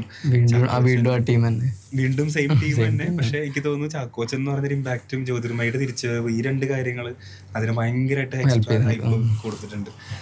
മറ്റേത് നമുക്ക് തോന്നുന്നു മൊത്തത്തിൽ മലയാളത്തിൽ ഒരു ഡാൻസ് തിരിച്ചു വന്നതിന്റെ ഒരു കാര്യമായിരുന്നു പർദീസയിലൊക്കെ. ഫുൾ ഡാൻസ് ആയിരുന്നു, ഡാൻസ് മാത്രം, വേറെ ഒന്നുമില്ല. കറക്റ്റ് റംസാന് തന്നെ കിട്ടും ചെയ്തു നമുക്ക് ആ സ്റ്റൈല്. പിന്നെ ലോക്കിംഗ് ആണെങ്കിൽ ലോക്കിങ് ചെയ്യാനും പറ്റി. പ്രശ്നമില്ല. മെയിൻ ലോക്കേഴ്സ് ആണ് അന്നത്തെ ഇവരൊക്കെ. അപ്പോൾ ലോക്കിംഗ് വേറെ എപ്പിസോഡ് വരുന്നുണ്ട്. ഓക്കെ, ദെൻ എനിക്ക് ഇപ്പോൾ ഈ എത്തി നിൽക്കുന്നതിൻ്റെ ഇടയിൽ ഇപ്പോൾ ലാസ്റ്റ് ഓരോ DDF പെർഫോമൻസസ് നോക്കുകയാണെങ്കിൽ സീക്രട്ട് ഓഫ് സക്സസ് കുറച്ചും കൂടെ ഭയങ്കര എന്താ പറയുക, കുറച്ച് MMM ഡാൻസ് ടൈം എന്ന് പറയുന്ന ടേം നമ്മൾ കോയിൻ ചെയ്തു. അതിന് മുന്നേ ആണെങ്കിൽ ഡാൻസ് അതിന് മുന്നേ പല ടീമുകൾ വരികയായിരുന്നു. MM lockers, girls squad, fun Kerala lockers എന്നൊക്കെ ഒരു പേരൊക്കെ ഉണ്ടായിരുന്നു. MM കിഡ്സ്, അതെനിക്ക് ഓർമ്മയുള്ളൂ. വേറെ എന്തെങ്കിലും ഉണ്ടായിരുന്നു പല ഹാഷ്ടാഗിൽ വന്ന വീഡിയോസിനെ എല്ലാം കൂടി ഒരുമിപ്പിക്കാൻ അന്ന്? ഇൻസ്റ്റാ പേജ് ഉണ്ടായിരുന്നു, റിവ്യൂസിന്റെ പേജായിരുന്നു പേജ്. അപ്പൊ നമ്മൾ അങ്ങനെ അത് മാറ്റിയിട്ടാണ് MMM ഡാൻസ് ആം ആക്കിയത്. അതൊക്കെ ഒരു ഹൗസിന്റെ അണ്ടറിലാന്നുള്ള പോലെ ഡാൻസ് ആം മാറ്റി. ഓക്കെ, അത് മാത്രമല്ല നമ്മൾ സ്റ്റുഡൻസ് ആയിട്ട് നമ്മൾ ഷോക്കേസ് ചെയ്തിരുന്ന ഒരു സംഭവം മാറിയിട്ട് നമ്മൾ പഠിപ്പിച്ച് അത് വേറെ സ്റ്റുഡൻസിനെ വെച്ച് ഷോക്കേസ് ചെയ്യുന്ന ഒരു കാര്യമായി മാറി. അത് പക്ഷെ നമ്മള് മുന്നേ ഒക്കെ ചെയ്തത് ഫസ്റ്റ് അശ്വിന്റെ ടീം, അശ്വിൻ അജിത്ത് ഉണ്ടായിരുന്നല്ലേ? ഇതുണ്ടായിരുന്നോ? ഓർമ്മയില്ലല്ലോ. അശ്വിന് സ്മൂത്ത് ഉണ്ടായിരുന്നു, അതൊക്കെ ഓർമ്മയുണ്ട്. അവരുടെ ഒരു ബാച്ച് ആയിരുന്നു അത്. ആ പെർഫോമൻസ് അവര് പഠിപ്പിച്ച് ഫ്രണ്ട്സ് കളിച്ചു തുടങ്ങി. സോ എനിക്ക് തോന്നുന്നു ഇതൊരു നല്ലൊരു എന്താ പറയാ, നമുക്ക് നല്ലൊരു ഫീലിംഗ് ഉള്ള കാര്യമാണ്. ഇപ്പൊ നിങ്ങൾക്ക് ഇപ്പോൾ അത് എക്സ്പീരിയൻസ് ചെയ്യുന്നുണ്ടായിരിക്കും. ഞങ്ങൾക്ക് അത് കുറച്ച് മുമ്പായിരുന്നു. ഇപ്പൊ നിങ്ങൾക്ക് എക്സ്പീരിയൻസ് ആയിരിക്കും. നിങ്ങൾ പഠിപ്പിച്ച സ്റ്റുഡൻസ് നെക്സ്റ്റ് സ്റ്റേജ് ഓഫ് സ്റ്റുഡൻസിന് ഉണ്ടാക്കിക്കൊണ്ടിരിക്കുന്നത്. അങ്ങനത്തെ ഒരു കാര്യങ്ങളൊക്കെ ഭയങ്കര നല്ല കാര്യങ്ങളാണ് തോന്നുന്നത്. സോ മൈസെൽഫിന്റെ ഒരു ജേണി എന്ന രീതിയിൽ പറയുകയാണെന്നുണ്ടെങ്കിൽ ഇതാണ് മൈസെൽഫിന്റെ ഒരു സ്റ്റാർട്ട് ആൻഡ് ഇപ്പോൾ എത്തി നിൽക്കുന്നത് ഇവിടെയാണ്. സോ ഡാൻസ് എഡ്യൂക്കേഷൻ സ്പ്രെഡ് ചെയ്യുക എന്ന് പറയുന്ന ഒരു വലിയ ആശയത്തിലാണ് നമ്മൾ സ്റ്റാർട്ട് ചെയ്തത്. അതിന് നമ്മൾ പല വഴിയിലൂടെ സഞ്ചരിച്ചു. അതിൽ നമുക്ക് മൂവീസ് ആണെന്നുണ്ടെങ്കിലും യൂട്യൂബ് വീഡിയോസ് ആണെന്നുണ്ടെങ്കിലും ക്ലാസ്സസ് ആണെന്നുണ്ടെങ്കിലും വർക്ക്ഷോപ്സ് ആണെങ്കിലും കൊറിയോഗ്രഫി വർക്കുകളാണെന്നുണ്ടെങ്കിലും കോളേജ് കൊറിയേഴ്സ് ആണെന്നുണ്ടെങ്കിലും എല്ലാം ഇതിൻ്റെ പാർട്ടായിരുന്നു. എല്ലാത്തിലൂടെയും സംഭവിക്കുന്നത് അല്ലെങ്കിൽ എല്ലാത്തിലൂടെയും സംഭവിച്ചത് ഞങ്ങൾ ആഗ്രഹിച്ചതും എല്ലാം ഡാൻസ് എഡ്യൂക്കേഷൻ അല്ലെങ്കിൽ ഡാൻസ് എന്ന് പറയുന്നതിൻ്റെ ഒരു വാല്യൂ നമ്മുടെ നാട്ടിൽ കൂടുതലും എല്ലാവരുടെ ഇടയിലും എത്തണം എന്നുള്ളതായിരുന്നു. അത് ഇപ്പം ഈ പറഞ്ഞ രീതിയിലാണെന്നുണ്ടെങ്കിൽ എല്ലാം സംഭവിക്കുന്നത് ആക്ച്വലി അത് തന്നെയാണ്. സോ അതാണ് എനിക്ക് തോന്നുന്നു മൈസെൽഫിൻ്റെ ഒരു കോർ വാല്യൂ ആയിട്ട് നമ്മൾ വെച്ചിട്ടുണ്ടായിരുന്നത്. അതിപ്പോൾ നടക്കുന്നുണ്ട്. Like moves that make meanings എന്ന് പറഞ്ഞ് നമ്മുടെ ടാഗിൽ വെച്ചൊരു കാര്യം ആക്ച്വലി ഇപ്പോഴാണ് അതിൻ്റെ കറക്റ്റ് മീനിങ് കിട്ടുന്നത്. ഇപ്പോഴും കുറേ പേർക്ക് അറിയില്ല എന്താ അതിൻ്റെ ഉദ്ദേശം. അപ്പം ഇപ്പം എനിക്ക് തോന്നുന്നു ഇപ്പോൾ സംസാരിച്ച് വന്നു കഴിഞ്ഞപ്പോൾ കുറച്ച് like moves that make meanings എന്ന് പറഞ്ഞാൽ നമ്മൾ ഈ ചെയ്ത എല്ലാ മൂവ്മെൻറ്റുകളും നമ്മൾ ചെയ്ത എല്ലാ ഇനീഷ്യേറ്റീവ്സും എല്ലാം ആ ഒരു ടാഗ് ലൈനിൻ്റെ കറക്റ്റ് മീനിങ് കൺവേ ചെയ്യുന്ന ഒരു കാര്യമാണെന്ന് തോന്നുന്നു. അപ്പോൾ നമ്മുടെ ആദ്യത്തെ പോഡ്കാസ്റ്റ് ആയതുകൊണ്ട് നമ്മൾ അതിനിടയിൽ പറഞ്ഞപ്പോൾ കുറേ കാര്യങ്ങൾ എക്സ്ട്രാ വേറെ എന്തോ കാര്യങ്ങളൊക്കെ പറഞ്ഞു തോന്നുന്നുണ്ട്. അപ്പോൾ അതുകൊണ്ട് എനിക്ക് തോന്നുന്നു ലൈക്ക് മൈസെൽഫിൻ്റെ ഒരു ജേണി എന്ന രീതിയിൽ ഒന്ന് സമ്മറൈസ് ചെയ്യാൻ തോന്നുന്നു മൊത്തം. അതിന്റെ ആവശ്യമുണ്ട് ആക്ച്വലി. നമ്മുടെ തന്നെ സ്റ്റുഡൻസിന് അറിയില്ല നമ്മൾ എന്തൊക്കെ ചെയ്തിട്ടുള്ളത്. അതെ, നമ്മുടെ തന്നെ സ്റ്റുഡൻസിന് അറിയില്ല നമ്മൾ ആരൊക്കെയാ എന്തൊക്കെയാ ഇവരൊക്കെ ആരാന്ന് അറിയില്ല. ചിലവരൊക്കെ വരുമ്പോൾ ചോദിക്കും ഇവരൊക്കെ ആരാന്നുള്ള പോലത്തെ ഒരു അവസ്ഥ. അതെ, ജിഷ്ണോട്ട് വരുമ്പോൾ ചോദിക്കും, സുമേട്ട് വരുമ്പോൾ ചോദിക്കും ഇവരൊക്കെ ആരാന്ന്. അതെ, പിന്നെ സോഷ്യൽ മീഡിയ ആണെന്നുണ്ടെങ്കിലും ഇപ്പോൾ ഒരുപാട് വീഡിയോസ് ഉള്ളതുകൊണ്ട് നമ്മുടെ യൂട്യൂബിൽ ഒന്ന് സ്ക്രോൾ ചെയ്ത് പോകാനൊന്നും ആർക്കും സമയമില്ല. ഇൻസ്റ്റാഗ്രാം ശ്രമിക്കാൻ നടക്കുന്ന കേസ് തന്നെ പോസ്റ്റുകൾ 1000+ പോസ്റ്റുകൾ നടക്കില്ല. അപ്പോൾ മൈസെൽഫിൻ്റെ ഒരു ജേണി നമ്മൾ ഇത്രയും നേരം സംസാരിച്ച കാര്യങ്ങളൊന്ന് സമ്മറൈസ് ചെയ്ത് പറയുകയാണെന്നുണ്ടെങ്കിൽ ഡാൻസ് എഡ്യൂക്കേഷൻ സ്പ്രെഡ് ചെയ്യുക എന്ന് പറഞ്ഞിട്ടുള്ള ഐഡിയ ആയിട്ട് നമ്മൾ കേരളത്തിലോട്ട് വരുന്നു. നമ്മൾക്ക് ഒരുപാട് വർക്ക്ഷോപ്പുകൾ വെക്കുന്നു. പല വർക്ക്ഷോപ്പുകൾ പല നാട്ടിലായിട്ട് വെച്ച് ഓരോ വർക്ക്ഷോപ്പുകളൊക്കെ വെച്ച് അതിൽ നിന്നുള്ള ചെറിയ ഗ്രൂപ്പുകളെ അവർക്കുള്ള ഇൻഫോർമേറ്റീവ് ആയിട്ടുള്ള വീഡിയോസും കാര്യങ്ങളൊക്കെ കൊടുത്ത് ചെയ്ത് കമ്മ്യൂണിക്കേറ്റ് ചെയ്ത് വാട്സാപ്പ് ഗ്രൂപ്പിൽ സംസാരിച്ചും ആ നെറ്റ്വർക്ക് യൂസ് ചെയ്ത് നമ്മൾ നെക്സ്റ്റ് വർക്ക്ഷോപ്സ് വെച്ച് അങ്ങനെ പോയി നമുക്ക് ഒരു പോയിന്റിൽ നമുക്കൊരു കമ്മ്യൂണിറ്റി സ്പേസ് വേണം എന്നുള്ളൊരു ആവശ്യം വരുന്നു. ആ സ്പേസ് നമ്മൾ തൃശ്ശൂർ സ്റ്റാർട്ട് ചെയ്യുന്നു. ഇപ്പോൾ ജിഷ്ണുവിനായിട്ട് കമ്പൈൻ ചെയ്ത് നമ്മൾ പിന്നെ ഒരുപാട് ആക്ടിവിറ്റീസ് കുറേ കൊറിയോ വർക്കുകൾ അങ്ങനത്തെ കാര്യങ്ങളൊക്കെ നമ്മൾ ചെയ്യുന്നു. പിന്നെ സ്റ്റുഡൻസ് എന്ന രീതിയിൽ നിങ്ങൾ വന്ന് നിങ്ങളുടെ ഷോക്കേസസ് എന്ന രീതിയിൽ ഗേൾ ഫ്രണ്ടും നിങ്ങളുടെ വീഡിയോസ് എന്ന രീതിയിൽ രണ്ടക്ക പോലുള്ള വീഡിയോസ് അല്ലെങ്കിൽ ഇപ്പോൾ മേരി ഗള്ളിമേം പോലുള്ള വീഡിയോസും അങ്ങനെയുള്ള കാര്യങ്ങളൊക്കെ ചെയ്ത് DDF December dance fest, deep choreo weekend, dance before style, open up തുടങ്ങിയ ഒരുപാട് ആക്ടിവിറ്റീസും ഇവൻറ്റുകളും എമർജ് പോലുള്ള ഒരുപാട് ഇൻ്റർവ്യൂസ് നമ്മൾ ചെയ്തിട്ടില്ല അല്ലേ? മൂവിയുടെ ഭാഗമായിട്ട്. ഓക്കെ. അപ്പോൾ ഒരുപാട് ഇവൻറ്റ്സ് ബേസിക്കലി കേരളത്തിനകത്ത് ഒരുപാട് ഇവൻറ്റ്സ് കേരളത്തിനകത്ത് പല സൈഡുകളിലും പല ഇവൻറ്റുകളും കാര്യങ്ങളൊക്കെ വെച്ച് ആ രീതിയിൽ നമ്മളിങ്ങനെ കൊണ്ടുപോകുന്നു. അതിൻ്റെ ഇടയിൽ സോഷ്യൽ മീഡിയ വൈസ് നമുക്ക് നല്ല റെക്കഗ്നിഷൻസ് കിട്ടുന്നു, നമുക്ക് സിൽവർ പ്ലേ ബട്ടൺസ് കിട്ടുന്നു. അത് ആ രീതിയിൽ ഇങ്ങനെ പോയിക്കൊണ്ടിരിക്കുന്നുണ്ട്. പിന്നെ ഇവൻറ്റുകളാണെന്നുണ്ടെങ്കിലും ഒരു രീതിയിൽ പുതിയ പുതിയ ആർട്ടിസ്റ്റുകളൊക്കെ വരുമ്പോൾ അവരുടെ അടുത്ത് നിന്നുള്ള സപ്പോർട്ടുകളും ആ ഗൈഡൻസുകളും കാര്യങ്ങളൊക്കെ അങ്ങനെ പോയിക്കൊണ്ടിരിക്കുന്നുണ്ട്. ദെൻ നമ്മൾ ടീമായിട്ട് വർക്ക് ചെയ്യാൻ തുടങ്ങി. നമ്മൾ കോവിഡിന് ശേഷം നമ്മൾ ടീമായിട്ട് വർക്ക് ചെയ്യാൻ തുടങ്ങി. നിങ്ങൾ ഫാക്കൽറ്റി ലൈനിലോട്ട് കയറി. ദെൻ നിങ്ങൾ നിങ്ങളുടെ students set of next generation ഉണ്ടാക്കി തുടങ്ങി. അവർ ഫാക്കൽറ്റീസ് ആയിട്ട് കയറി തുടങ്ങി. അങ്ങനെ പോയിക്കൊണ്ടിരിക്കുന്നുണ്ട്. വേറെ ബ്രാഞ്ച് കാലിക്കറ്റ് സ്റ്റാർട്ട് ചെയ്യാൻ പറ്റുന്നത് കാലിക്കറ്റ് നമ്മൾ എംഎമ്മിൻ്റെ വേറെ സെക്കൻഡ് ബ്രാഞ്ച് നമ്മൾ സ്റ്റാർട്ട് ചെയ്തു. അത് പോയിക്കൊണ്ടിരിക്കുന്നുണ്ട്.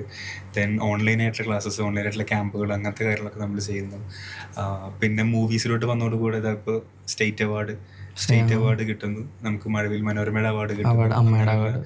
സോ ആ റെക്കഗ്നിഷൻസ് ഒക്കെ ഒരുപാട് ഹെൽപ്പ് ചെയ്തിട്ടുള്ളതാണ്. മൊത്തം കേരളത്തിലെ എല്ലാ ഡാൻസേഴ്സിനും ഞാൻ ഉറപ്പായിട്ടും പറയും, കാരണം അതൊരു ആവശ്യമായിരുന്നു അത്. അപ്പോൾ അങ്ങനെയുള്ള കുറേ കാര്യങ്ങളുണ്ടായിരുന്നു. അപ്പോൾ ആ ഒരു ജേർണി ഇങ്ങനെ പോയി അതിലുള്ള കുറേ നല്ല ഓർമ്മകൾ എൻ്റെ മനസ്സിൽ ആദ്യം വരുന്ന സീക്രട്ട് ഓഫ് സക്സസ് ആണ്. കാരണം അതൊന്ന് കണ്ടു കഴിഞ്ഞാൽ നമുക്ക് എല്ലാവർക്കും രോമാഞ്ചം വരുന്ന ഒരു സംഭവം തന്നെയാണ് അത്. അതിലൊരു 70+ ഡാൻസേഴ്സ്, സ്റ്റുഡൻസ് എല്ലാവരും പെർഫോമൻസ് ആയിരുന്നു. ഓരോ ഫാക്കൽറ്റീസ് ഓരോരോ ബാച്ചിനെ പഠിപ്പിച്ച് അതൊരു വലിയ പ്രോസസ്സ് തന്നെയായിരുന്നു. അപ്പോൾ അത് പിന്നെ പറഞ്ഞ പോലെ ഹാപ്പി ന്യൂ ഇയർ, പൈക്കുറുമ്പി, അങ്ങനെയുള്ള കുറേ കാര്യങ്ങൾ, രണ്ടക്ക, ഇങ്ങനെയുള്ള വീഡിയോ സൈഡുകൾ, പിന്നെ മൂവി പ്രൊജക്റ്റുകൾ, ഇപ്പോൾ സുലേഖ മനസ്സിലൊക്കെ പോലെയുള്ള അതിൻ്റെ സോങ്ങുകൾ, അതിൻ്റെ റീൽസ്, പിന്നെ റീൽസ് നമുക്ക് ഐഡന്റിറ്റീസ് ആണത്. അങ്ങനെ ഇൻസ്റ്റയിൽ ഫോളോവേഴ്സ് ലിസ്റ്റ് ആണെന്നുണ്ടെങ്കിൽ. പിന്നെ എല്ലാം കഴിഞ്ഞ് അഗെയിൻ അമരേട്ടൻ തന്നെ നെക്സ്റ്റ് പ്രൊജക്റ്റ് ആയിട്ട് നമുക്ക് വരുന്നു ബൊഗെയിൻവില്ല. അതാണ് ഇപ്പോൾ റീസെൻ്റ് ആയിട്ട് നമ്മൾ ചെയ്ത മൂവീസിൽ നമുക്ക് കുറച്ചുകൂടെ ഒരു ഹൈപ്പ് തന്നതും എല്ലാം തന്നതും. അപ്പോൾ അങ്ങനെ എത്തി നിൽക്കുന്നു. അപ്പോൾ എനിക്ക് ചാക്കോച്ചനായിട്ട് ചെയ്യണം എന്നുള്ള ആഗ്രഹം വർഷങ്ങളോളം കൊണ്ടു നടന്നിട്ട്, അതെ, അതിന്റെ നമ്മൾ അത്യാവശ്യം നമ്മൾ വീഡിയോസ് നമ്മൾ അതിന്റെ ബേസ് ചെയ്ത് നമ്മൾ സംസാരിച്ച് കഴിഞ്ഞു ഓൾറെഡി, ചാക്കോച്ചനായിട്ടുള്ള എക്സ്പീരിയൻസും കാര്യങ്ങളൊക്കെ പറഞ്ഞിട്ട്. അപ്പോൾ അതൊരു എന്താ പറയുക, നമ്മൾ പിന്നിലോട്ട് നോക്കുമ്പോൾ ഭയങ്കരമായിട്ട് നമ്മൾ നോക്കി കാണുന്ന ഒരു കാര്യമാണത്. ദെൻ എനിക്ക് തോന്നുന്നു നമ്മുടെ ഫസ്റ്റത്തെ ആശയം എന്ന രീതിയിൽ നോക്കുകയാണെന്നുണ്ടെങ്കിൽ ഇപ്പോൾ ഈ പറഞ്ഞ നമ്മളായിരുന്നു ആദ്യം, ദെൻ നിങ്ങൾ നെക്സ്റ്റ്, പിന്നെ അതിന്റെ നെക്സ്റ്റ് ഇപ്പൊ കേശു, മിഴി, ഫിയ, അടുത്ത ജനറേഷൻ വരുന്നു, വൈദേഹി, എസ്തർ, വേറെ ടീമുകൾ വരുന്നു. അപ്പോൾ ഇതാണ് ഇതിന്റെ ഒരു പ്രോസസ്സ്, അല്ലെങ്കിൽ ഇതാണ് ഇതിന്റെ ഏറ്റവും നമുക്ക് ഒരു കിക്ക് തരുന്ന കാര്യം, അല്ലെങ്കിൽ നമ്മൾ നോക്കി കാണുമ്പോൾ മൈസെൽഫിന്റെ ഐഡിയ കറക്റ്റ് ആയിട്ടുണ്ടായിരുന്ന കാര്യം തോന്നുന്നു. നേരത്തെ പറഞ്ഞ പോലെ മൂവ്സ് ദാറ്റ് മേക്ക് മീനിങ്സ് എന്ന രീതിയിൽ കുറച്ചുകൂടെ എനിക്ക് കണക്ട് ചെയ്യാൻ പറ്റുന്നത് ഇതാണ്. അപ്പോൾ ഇപ്പോൾ ഞങ്ങൾ ഇവിടെയാണ് എത്തി നിൽക്കുന്നത്. ഇപ്പോൾ എത്തി നിൽക്കുന്നു എന്ന് പറയുമ്പോൾ നമ്മൾ ഭയങ്കര സക്സസ്ഫുള്ളി ഞങ്ങൾ ഒരുപാട് കാര്യങ്ങൾ ചെയ്തു എന്ന രീതിയിലല്ല. നമ്മൾ ചെയ്ത ഒരുപാട് കാര്യങ്ങൾ കൊണ്ട് നമ്മുടെ നാട്ടിൽ ഉണ്ടായിട്ടുള്ള കുറേ കാര്യങ്ങളാണ് ഇപ്പോൾ പറഞ്ഞത്. അപ്പോൾ ഇപ്പോൾ പക്ഷേ ഇപ്പം നമ്മൾ എന്ന രീതിയിലല്ല, ഇപ്പോൾ ഒരുപാട് പേര് ഒരുപാട് ആക്ടിവിറ്റീസ് നമ്മുടെ നാട്ടിൽ ചെയ്തുകൊണ്ടിരിക്കുന്നുണ്ട്. ഇവൻറ്റ്സ് ആയിട്ടും ഇനി വരാൻ പോകുന്ന കുറേ നല്ല നല്ല ഇവൻറ്റ്സ് ഉണ്ട്. മൂവീസ് ആണെന്നുണ്ടെങ്കിൽ കുറേ ന്യൂ കമേഴ്സ് വരുന്നുണ്ട്. യൂട്യൂബ് വീഡിയോസ് ആണെന്നുണ്ടെങ്കിൽ കൊറിയോഗ്രഫി സൈഡാണെങ്കിലും എല്ലാ സൈഡും ഡെവലപ്ഡ് ആയിരുന്നു ഇപ്പോൾ. സോ എല്ലാ സൈഡും ഡെവലപ്ഡ് ആണ് ഇപ്പോൾ. അപ്പോൾ ഇനി കേരളത്തിനകത്ത് എന്ത് നടക്കും എന്നുള്ളത് കണ്ടറിയണം. കാരണം കേരളം ഇപ്പോൾ പണ്ടത്തെ പോലെ അല്ല. ഇപ്പോൾ ഇനി ഓൾ ഇന്ത്യ നടക്കുന്ന ഇവൻറ്റ്സ് ആണെങ്കിലും ലൈക്ക് ഓൾറെഡി നമുക്കറിയാത്ത ഒരുപാട് കേരളത്തിനകത്തുള്ള നല്ല നല്ല ഡാൻസേഴ്സ് ഇന്ത്യ അകത്തും പുറത്തും എല്ലാം പോയിട്ട് നല്ല നല്ല പെർഫോമൻസ് ആണെന്നുണ്ടെങ്കിലും കൊറിയോഗ്രഫീസ് ആണെന്നുണ്ടെങ്കിലും ചെയ്ത ആളുകൾ ശരിക്കും ഉണ്ട്. ഒരുപാട് പേരുണ്ട്, നമുക്കത് അധികം അറിയില്ല. പക്ഷെ ഇപ്പോൾ ഈ സോഷ്യൽ മീഡിയ കാലഘട്ടത്തിൽ എനിക്ക് തോന്നുന്നു ഇനി ഇവിടുന്ന് അങ്ങോട്ട് കേരളത്തിനകത്തുള്ള പല ഡാൻസേഴ്സിനും ഇനി നമുക്ക് വേൾഡ് മാപ്പിനകത്ത് എന്തായാലും കാണാൻ പറ്റും. അപ്പം അങ്ങനെ കാണുമ്പോൾ അതിൽ ഒരു വലിയൊരു പങ്ക് വഹിച്ച ആൾക്കാരായിട്ട് നമുക്ക് എല്ലാവർക്കും പ്ലസ് നമുക്ക് ശേഷമുള്ള ജനറേഷന് നിൽക്കാൻ പറ്റട്ടെ. സോ നമുക്ക് ഇനി നെക്സ്റ്റ് എപ്പിസോഡ്സിൽ നമ്മൾ എന്തൊക്കെ കാര്യങ്ങളാണ് സംസാരിക്കേണ്ടത്, നമ്മൾ കൂടുതൽ ഇൻ്റർവ്യൂസ്, നമ്മൾ മറ്റുള്ള ഡാൻസ് ഇൻഡസ്ട്രിയിലുള്ള പല ആളുകളെയും നമ്മൾ ഇൻ്റർവ്യൂ ചെയ്യണമെന്ന് വിചാരിക്കുന്നുണ്ട്. നമ്മൾ കുറച്ചൊരു ഇൻഫോർമേറ്റീവ് ആയിട്ടുള്ള കണ്ടൻസ് ഷെയർ ചെയ്യണമെന്നുണ്ട്. അപ്പോൾ നിങ്ങൾക്ക് ഈ വീഡിയോ ഇഷ്ടപ്പെടുന്നുണ്ട് എന്നാണെന്നുണ്ടെങ്കിൽ, അല്ലെങ്കിൽ ഇങ്ങനത്തെ ടൈപ്പ് ഓഫ് കണ്ടൻസ് നിങ്ങൾക്ക് വേണമെന്നാണെന്നുണ്ടെങ്കിൽ നമുക്ക് കമൻറ്റ് ചെയ്യുക. എന്തൊക്കെ വീഡിയോസ് ആണ് നിങ്ങൾക്ക് വേണ്ടതെന്നുള്ളത്, എന്തൊക്കെ ടോപ്പിക്സ് ആണ് വേണ്ടതെന്നുള്ളത് കമൻറ്റ് ചെയ്യാം. നമ്മുടെ സോഷ്യൽ മീഡിയ ഹാൻഡിൽസിൽ നിങ്ങൾക്ക് മെസ്സേജസ് അയക്കാം. ദെൻ നമ്മൾ നെക്സ്റ്റ് വീഡിയോ ആയിട്ട് എത്രയും പെട്ടെന്ന്, ഇനി എത്ര ഡിലേ ഉണ്ടായിരിക്കില്ല, എത്രയും പെട്ടെന്ന് നമ്മൾ നെക്സ്റ്റ് വീഡിയോ ആയിട്ട് വരുന്നതായിരിക്കും. So thank you so much guys. Thank you എല്ലാ ക്യാമറയിലും. Thank you.